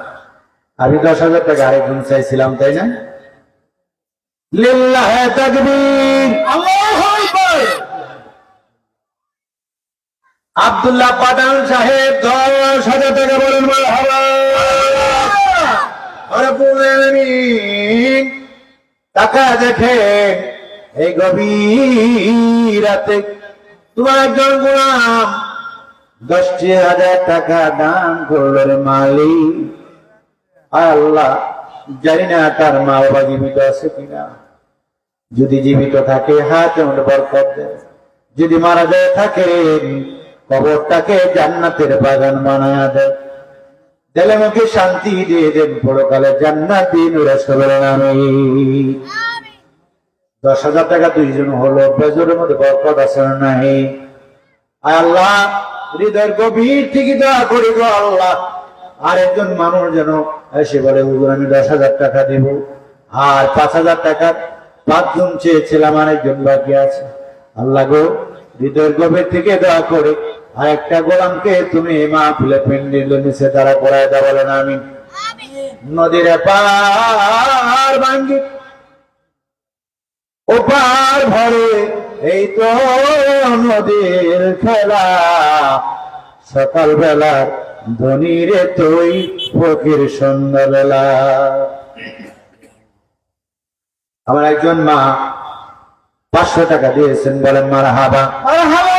পর্দার আড়ালে মা বোনরা বসে ব্যবস্থা করছেন না, মা বোনদের উদ্দেশ্যে বলে গো মা, হৃদয়ের গভীর থেকে দোয়া করবো মুসাফির মানুষ আমি, আপনারা 1,000, 2,000, 3,000, 5,000 যে যতটুকু পারেন 500, 100, 200 করে সবাই লিখে দিবেন, নগদ দিয়ে দিবেন। দোয়া হবে একটু পরে, যদি নসিব ভালো হয় খালেস নিয়তে তওবা হয়, যদি দুপুরটা চোখের পানি ছেড়ে দিয়ে দোয়া করতে পারেন, আল্লাহ আপনার জীবনের সব গুনাহগুলো আল্লাহ মাফ করিয়া দিবে আমিন। আর কোন ভাই আছেন? 5,000 টাকার একজন লোক, মা হারিয়েছেন, বাবা হারিয়েছেন, একটি করে 1,000 টাকা আপনাদেরকে লেখাতে বলেছি ভাই, যদি দয়া হয়, যদি মায়া হয় গো, মা বাবার কবরে রাজাবের কথা খেয়াল করে একটি করে 1,000 টাকা লিখে দেবে।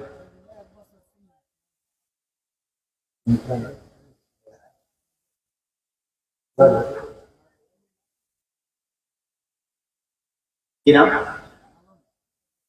লিল্লাহি তাকবীর, আল্লাহু আকবার। আমার এক ভাই আলম, তিনি 1 বস্তা সিমেন্ট দিয়ে বলে মারহাবা। আয় আল্লাহ তোমার একজন গোলাম তোমার ঘরের জন্য 1 বস্তা সিমেন্ট দিবে, আল্লাহ তোমার বন্ধুর ঘরের জন্য কবুল করে নাও। আয় আল্লাহ তাআলা দানের উসিলায় পরকালে জান্নাত দিও, নূরে সবরেন আমিন।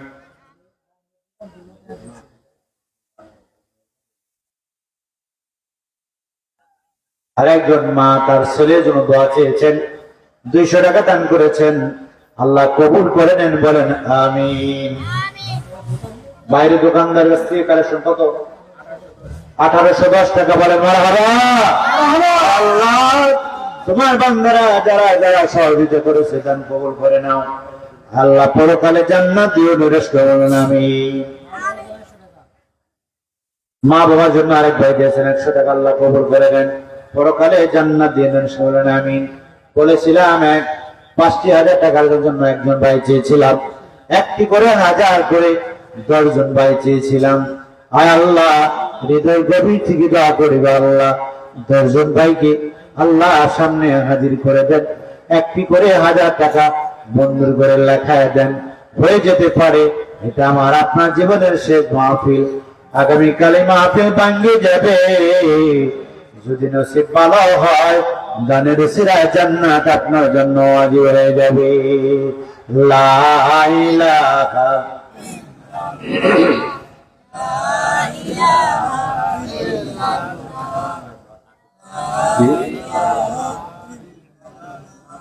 লা ইলাহা ইল্লাল্লাহ মুহাম্মাদুর রাসূলুল্লাহ সাল্লাল্লাহু আলাইহি ওয়াসাল্লাম। মহিলা ব্যান্ডের দিকে আরো 600 টাকা, 680 টাকা, 680 টাকা। জোরে সবাই মারহাবা। হৃদয় গভীর থেকে দোয়া করি গো আল্লাহ, আমাদের মা বোন যারা এসেছেন, যার যে সাধ্য অনুযায়ী দান করেছেন, মা বোনদের কবুল করে নেন আল্লাহ। হৃদয়ের যত ব্যথা বেদনা মনের আশা সবগুলো তুমি কবুল করে বলেন আমি দোয়া করে দিব। সর্বোচ্চ 5 মিনিট আমি আপনাদের উদ্দেশ্যে বলি, আপনারা মন শক্ত করে বসে আছেন, মনে করতেছেন যে হুজুরে যতই বলে দিব না, যা তাই বলে নাকি। আমার ভাই নাম বলবেন না, কিনে দিলেন 1000 টাকা, বলেন মারহাবা। টাকা দেখো, তোমার একজন গোলাম 10 জন গোলাম চেয়েছি, একটি করে 1000 টাকা, তার মধ্যে এক ভাই দিয়েছেন 1000 টাকা। আল্লাহ কবুল করে নাও। জানি না রে মালিক কোন নিয়তি কোন মকসুদ দান করেছেন, দান কবুল করে নাও। দানের উসিলা করে আল্লাহ দিলের সকল তামান্না কবুল করে বলেন আমিন।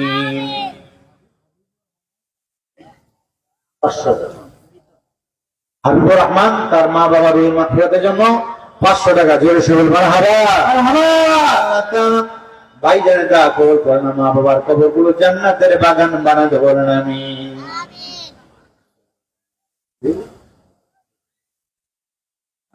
মা বাবার রুহের মাগফিরাতের জন্য মাদ্রাসা সেক্রেটারি, মা জীবিত আছেন, বাবা মারা গিয়েছেন, মাদ্রাসা সেক্রেটারি তিনি দিয়েছেন 1000 টাকা। জোরে সবল মারহাবা।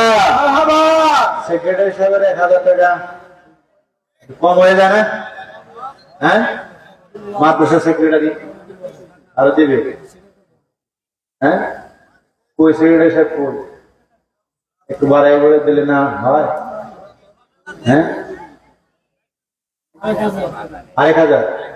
লিল্লাহি তাকবীর, আল্লাহু আকবার। মাদ্রাসা সেক্রেটারি সাহেব 2000 টাকা, বলেন মারহাবা। টাকা দেখেন, আপনার বন্ধুর ঘরে খাওয়া দেন, আপনার বন্ধুর ঘরের জন্য 2000 টাকা দান করলো, আল্লাহ কবুল করে নেন। পরকালে জান্নাত দিয়ে নিরাশ করে বলেন আমিন। 1000 টাকা করে 10 জন চেয়েছিলাম, 3 জন হয়েছে, 7 জন বাকি। কোন ভাই আছেন গো, দয়া করে একটু বলেন, আমি দোয়া করবো আল্লাহ রাব্বুল আলামিন হয়তো ভাই দানের উসিলা করে আল্লাহ জান্নাতের উসুল মাকাম দান করে দিবেন। নদীর পার ভাঙি ওপার ভরে, এই তো নদীর খেলা, সকাল বেলার ধনী রে তুই, ফকির সন্ধ্যা বেলা। ভাইরা, আমি কিন্তু কালেকশনের বক্তা না, তারপরেও হাফেজ মাওলানা আসলাম সাহেব বলছেন হুজুর একটু কালেকশন করে দিতে হবে দিনী প্রতিষ্ঠানের খাতিরে। এই জন্য আপনাদেরকে আমি কষ্ট দিচ্ছি, আমি দোয়া করে চলে যাব। একটু আল্লাহ রাস্তে বলি, বসে না থাকি, সবাই একটু সহযোগিতা হাত বাড়ান। 500 টাকা করে কিছু দেন, আল্লাহ রাস্তে দেন 500 টাকা করে। মা বাবা মারা গেছে জন্য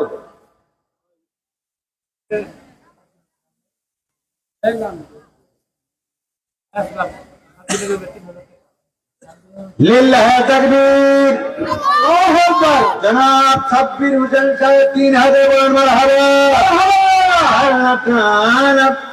তোমার একজন গোলাম সাব্বির নাম হয়, তোমার বন্ধুর ঘরে 3000 টাকা জমা রয়, বাড়াই দিয়ে তার মান সম্মান পরকালে জান্নাত দিও। নরে শরণ আমিন। আমিন আমিন আমিন। দানকারীদের জন্য মাওলা আপনি নিজে হলেন জামিন। আর কোন ভাই আছেন তাদের বলুন, তাড়াতাড়ি। সুবহানাল্লাহ, আলহামদুলিল্লাহ, সুবহানাল্লাহ, আলহামদুলিল্লাহ। জনাব নান্নু খান দিয়েছেন 500 টাকা, বলেন মারহাবা। আল্লাহ তাআলা আপনার গোলাম 500 টাকা দিয়েছেন, দান কবুল করে নেন। জনাব হাজার পাঠান সাহেব 1000 টাকা, বলেন মারহাবা। আপনার একজন গোলাম হায়দার পাঠান নাম আপনার বন্ধুর করে 1000 টাকা জমা রয়, বাড়াই দিও তার মান সম্মান, আখিরাতে জান্নাত দিও নৈরাশ করে, বলেন আমিন। লতিফ ভুঁইয়া সাহেব 500 টাকা, বলেন মারহাবা। বাবুল মিয়া সাহেব 500 টাকা, বলেন মারহাবা। বাবুল মিয়া 500 টাকা, বলেন মারহাবা। মনোয়ারা সিদ্দিকা 1 বস্তা সিমেন্ট, বলেন মারহাবা। ভাইরা আমার, মা বাবা অনেকেই দুনিয়ায় জীবিত আছে, অসুস্থতা, হায়াতের জন্য দোয়া করবেন, হায়াতের জন্য আল্লাহর বন্ধুর ঘরে দান করবেন। হয়তো নসিব ভালো হলে মা বাবা দীর্ঘ হায়াত পাবে, আপনারা খেদমত করবেন, জান্নাত অর্জন করে নেবেন। চাঁদ মাহবুব সাহেব 600 টাকা, বলেন মারহাবা। ভাইরা আর বিলম্ব নয়, আপনারা বলছি আমার উপর রাগ করছেন, আপনারা দিবেন না। হ্যাঁ হ্যাঁ, আবুল হোসেন সাহেব 500 টাকা, বলেন মারহাবা। আপনারা একটু কষ্ট করে, শীত তো, হাতটা একটু বের করেন। বের করছেন? হাতটা বের করছেন সবাই, একটু হাতটা এরকম করে উঁচা করেন, উঁচা করেন। আমার উপর রাগ নাকি? সবাই হাতটা উঁচা করেন, একটু নাড়াচাড়া করেন, সুন্দর করে নাড়াচাড়া করেন। মাসে সুন্দর লাগছে না? এবার একটু নিচে আস্তে করে পকেটে হাত দেন, আবার আরেকজনের পকেটে হাত দেন না, নিজের পকেটে হাত দেন। বাইরে যাচ্ছে মাদ্রাসার জন্য, কেউ খালি হাতে ফেরত দেন, 50 টাকা, 100 টাকা, 20-200 টাকা, যে যত পারে আল্লাহর হস্তে নিজের পকেট থেকে দেন, আরেকজনের পকেটে নেন।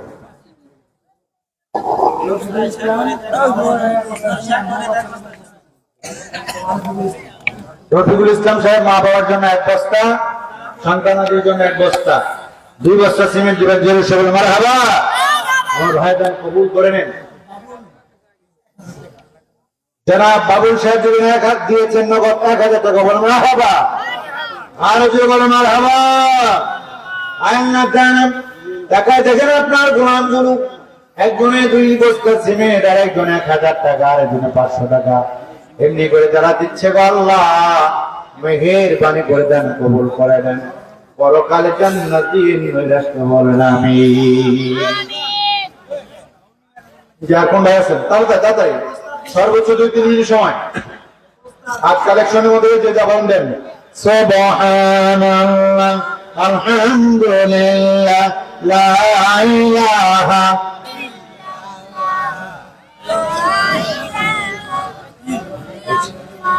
মাঠে তো আমাদের ভাইরা গিয়েছেন, সবার পকেটে হাত দিতে বলছি, কিন্তু কেউ মারুম করবেন না।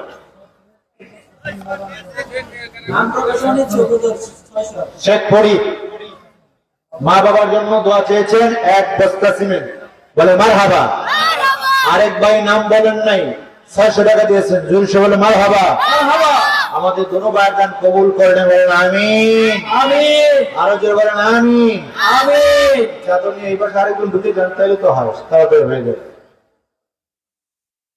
সবাইকে বলছি, কেউ খালি হাতে ফেরত দিবেন না, যে যতটুকু পারেন আল্লাহর ওয়াস্তে, যতটুকু পারেন, কেউ খালি হাতে ফেরত দিবেন না।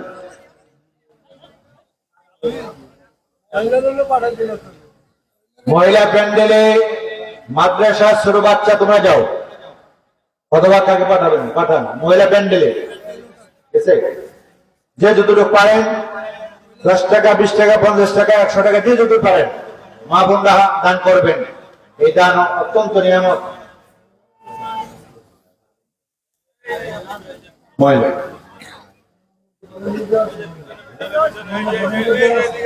আচ্ছা, আমি তো জানি না মহিলা ভলেন্টিয়ার নাকি মহিলাদের প্যান্ডেলে দেওয়া আছে।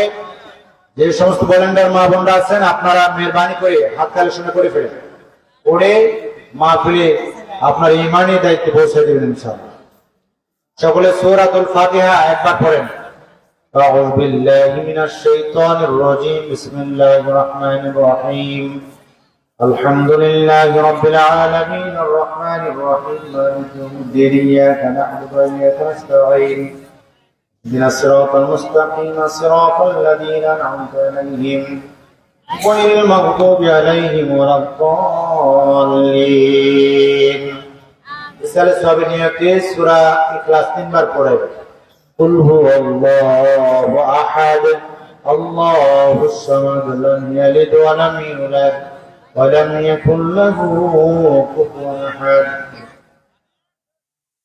বিসমিল্লাহির রহমানির রহিম কুল হুয়াল্লাহু আহাদ আল্লাহুস সামাদ লাম ইয়ালিদ ওয়া লাম ইউলাদ ওয়া লাম ইয়াকুল লাহু কুফুওয়ান আহাদ بسم الله الرحمن الرحيم قل هو الله احد الله الصمد لم يلد ولم يولد ولم يكن له كفوا احد بسم الله الرحمن الرحيم قل هو الله احد الله الصمد لم يلد ولم يولد ولم يكن له كفوا احد اللهم صل على محمد وعلى آل محمد كما صليت على إبراهيم وعلى آل إبراهيم إنك حميد مجيد اللهم بارك على محمد وعلى آل محمد كما باركت على إبراهيم وعلى آل إبراهيم إنك حميد مجيد جزا الله أن محمدا ما وحده صلى الله عليه وسلم صلى الله عليه وسلم রাখাল শুনতে থাকে এবার গিয়েছিলেন আপনারা হ্যাঁ এবার শুনছেন আলহামদুলিল্লাহ আচ্ছা সবাই সাথে কথা বলি ইস্তেগফার পড়ি খালেস নিয়ে তওবা করি এই সময় দোয়া কবুল হয় আস্তাগফিরুল্লাহ রব্বি মিন কুল্লি জামবে ওয়া আতুবু ইলাইহি লা হাওলা ওয়ালা কুওয়াতা ইল্লা বিল্লাহ আলিল আযীম ইয়া আল্লাহ আমরা তওবা করতেছি জীবনে যত গুনাহ করেছি গুনাহ সগীরা গুনাহ কবীরা গুনাহ শিরকি গুনাহ বেদাতি জানা অজানা ইচ্ছায় অনিচ্ছায় হে আল্লাহ যত গুনাহ করেছি সব গুনাহ মাফ চাই আল্লাহ মাফ করো আয় আল্লাহ মাফ করো আয় আল্লাহ মাফ করো কালিমা তাইয়্যিবা লা ইলাহা ইল্লাল্লাহ মুহাম্মাদুর রাসূলুল্লাহ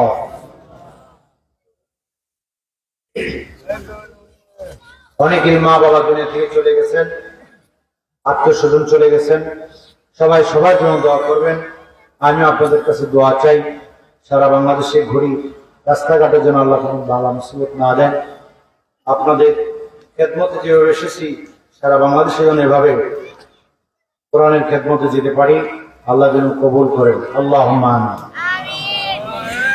রব্বানা যালামনা আনফুসানা ওয়া ইন লাম তাগফির লানা ওয়া তারহামনা লানাকুনান্না মিনাল খাসিরিন আল্লাহুম্মা রাব্বিরহামহুমা কামা রাব্বায়ানি صغيرا اللهم رب ارحمهما كما ربياني صغيرا ربنا من بوادك البنياس মাহফিল শুরু লগ্ন থেকে রাত্রি এখন প্রায় 1টার মতো বেজে গেল এ পর্যন্ত যাহা কোরআন হাদিসের আলোচনা করা হয়েছে আমি যাহা আলোচনা করেছি আল্লাহ তাআলা যা দান করা হয়েছে সকল ইবাদত গুলো আপনি কবুল করে নেন হাজরাতুল্লাহ কোটি কোটি গুণে বৃদ্ধি করেন সওয়াবটুকু হুজুর সাল্লাল্লাহু আলাইহি সাল্লামের রওজা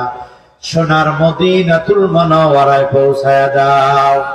সাহাবায়ে কেরাম তাবে তাবেন খুলাফায়ে রাশিদিন तमाम পৃথিবীর যত মুমিন মুমিনাত অন্ধকার কবরের বাসিন্দা হয়েছেন, মেহেরবানি করে প্রত্যেকের হাতে সওয়াবটুকু বকশিশ করে দাও। আয় আল্লাহ তাআলা, আমরা যারা হাত তুলেছি এই মুহূর্তে আমাদের মনে পড়ে গেল জনম দুঃখিনী মা বাবার কথা। রব্বুল আলামিন, জানি না কে কে জনম দুঃখিনী মা কে হারায়া আজকে এই মাহফিলে এসে দোকানা হাত তুলেছে। আল্লাহ রব্বুল আলামিন, যে মা 10 মাস 10 দিন ধরে রেখেছে, দাঁতে মুখে কামড় দিয়ে বেহুশ হয়ে দুনিয়া আমাদের খেলেছে। আল্লাহ রব্বুল আলামিন, এই কনকনা শীতের মধ্যে মা সারাদিন রোদেতে ছোট্ট ছোট্ট কাঁথা বানায়া রোদে গরম করে রাতের বেলায় বালিশের পাশে নিয়ে সারা রাত আমার খেদমত করেছে। আমাদের সবাইকে মা যাতে খেদমত করে একটা একটা করে সন্তান যখন পায়খানা প্রস্রাব করে কাঁথাগুলো নষ্ট করে এভাবে 10টা 20টা পর্যন্ত কাঁথা যখন শেষ হয়ে যায়, শেষ পর্যন্ত নিজের গায়ের কাপড় দিয়ে সন্তানকে বুকে জড়ায়া ধরিয়া গালে মুখে চুমু দিয়ে বলে, বাবা তোমার খেদমত করতে পারলাম না, আজকে তুমি আমারে মাফ করে দিও। রব্বুল আলামিন, মা জনম দুঃখিনী এমন ভাবে আমাদেরকে লালন পালন করছে, কোনদিন রাগ করে আমাদেরকে মারে নাই, ধমক দেয় নাই। রব্বুল আলামিন, ওই মা যারা দুনিয়া থেকে অন্ধকার কবরের বাসিন্দা হয়েছে, রব্বুল আলামিন, ওই মায়ের কবরের সওয়াব বকশিশ করে দাও। আয় আল্লাহ, আমাদের অনেকেরই বাবা দুনিয়ার জমিন থেকে চলে গেছে, বাজারে গিয়ে আমার জন্য অনেক সময় মজা কিনতে এসে যদি দেখতেন আমি ঘুমায় গেছি, আমার ডাকটা তুলে বুকে কাল্লাকে আস্তে করে বুকে জড়ায় ধরে কপালে চুমুখে ডাক দিত, দেলওয়ারা তোমার জন্য মজা কিনেছি, তুমি কি খাবে না? আয় আল্লাহ, এমনি ভাবে যে মা বাবা আমাদের খেদমত করে কবরে বাসিন্দা হয়ে গেছে, ওই মা বাবার কবর গুলো তুমি আল্লাহ জান্নাতের বাগান বানায় দাও। আল্লাহ, কারো ছেলে নাই, কারো মেয়ে নাই, কারো বিবি নাই, কারো দাদা দাদি নানা নানি নাই, আত্মীয় স্বজন যারা কবরে চলে গেছে প্রত্যেকের হাতে সব বকশিশ করে দাও। আল্লাহ, এই মাহফিলে যারা টাকা দিয়ে, বুদ্ধি দিয়ে, শ্রম দিয়ে সাহায্য করেছে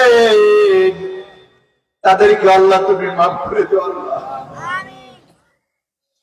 এই মাদ্রাসার কমিটি বৃন্দ, ওস্তাদ মহোদয় বৃন্দ, আল্লাহ এলাকাবাসী সবাই তুমি আল্লাহ মাফ করে দাও। সাথে সাথে আল্লাহ তুমি আমারেও মাফ করে দাও। আল্লাহ রাব্বুল আলামিন, গুনার দিকে তাকাইলে হাত তুলতে লজ্জা লাগে, কিন্তু তুমি তো আল্লাহ বলেছো লা তাকনাতু মির রাহমাতিল্লাহ। এ জীবনে না করিলাম বন্দিগি, গুনাহ গুনাহ করে কাটাইলাম জিন্দেগি, গুনাহ করে কাটাইলাম জিন্দেগি। গুনাহ যদি মাফ না কর বান্দারে, বলো মাওলা বান্দা যাবে কার কাছে, বলো মাওলা বান্দা যাবে কার কাছে। আদর করে মায়া করে মাওলা বানায়া, আদর করে মায়া করে মাওলা বানায়া, জাহান্নামে কেমনে দিবে ফেলিয়া। বান্দা যখন জাহান্নামে জ্বলিবে,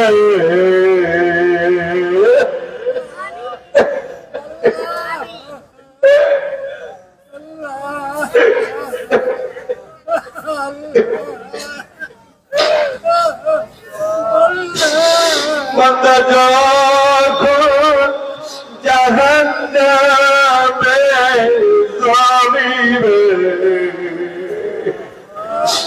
বলো মাওলা কেমনে চেয়ে দেখিবে।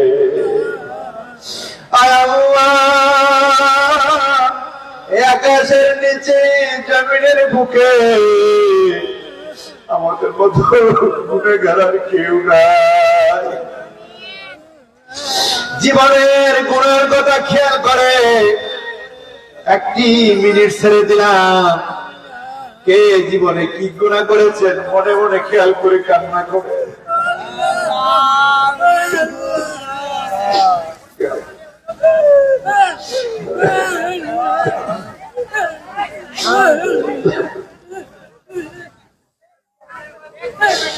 রব্বুল আলামিন, আমাদের মতো গুনাহগার আর কেউ নাই। রব্বুল আলামিন টাকা দেখো বান্দারা তোমার জান্নাত দেখে নাই, জাহান্নাম দেখে নাই, তোমারও দেখে নাই। কেমনে কান্না করে, তোমার কি মায়া লাগে না। আল্লাহ, জানি না এই মাহফিল জীবনের শেষ মাহফিল হয়ে যেতে পারে। এই মাহফিল যদি শেষ হয়ে যায়,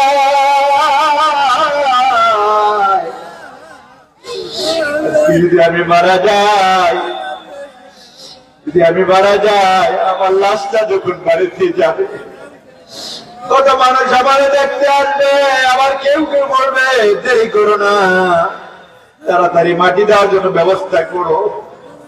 কেউ যাবে আমার লাশের মাপ নিয়া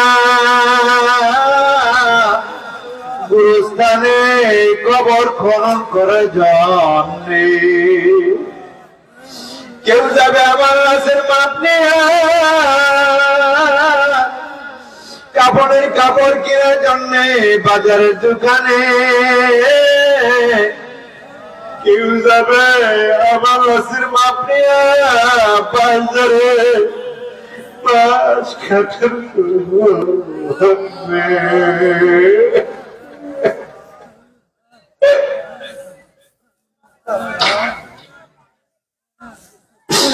কেউ যাবে আবার পানি গরম করার জন্য মশারি টানাই আমার গোসল দেওয়া শুরু করবে। ছেলে ডাকতে বলবে কাকা আমার বাবারে ভালোভাবে সাবান দিয়ে গোসল দিয়ে দিও, আর কোনদিন গোসল করবে না। মেয়ে যখন শুনবে আমার মৃত্যুর খবর, মেয়ে দৌড়ে এসে ডাক দিবে দাদা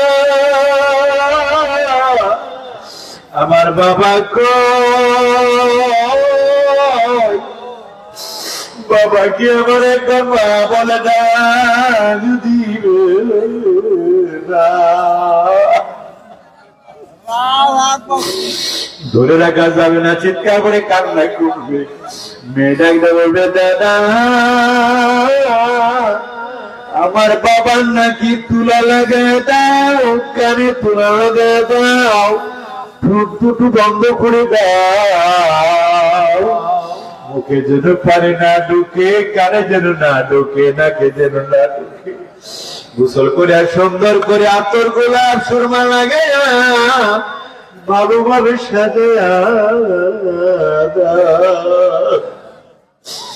আমি তো সবই দেখবো ছেলে কাঁদে মেয়ে কাঁদে মেয়ে কাঁদে আমার সবাই মিলে জানাজা দিবে এরপরে সবাই কবরে নামাবে সবাই আমারই তো মাটি দিয়া চলে আসবে আমল যদি বলো না হয় জাহান্নামের আগুনে জ্বলাল্লাহ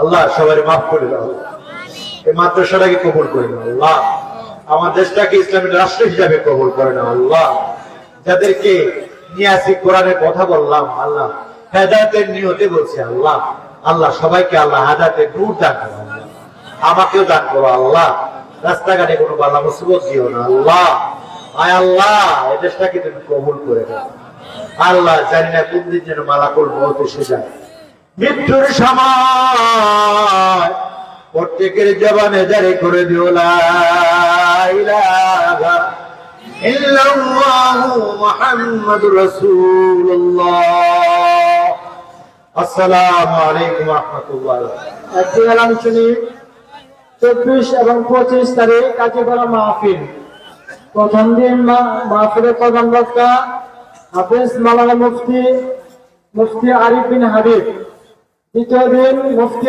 আমির হামজা আমরা সকলে সে মাহফিলে অংশগ্রহণ করার জন্য চেষ্টা করব ইনশাআল্লাহ।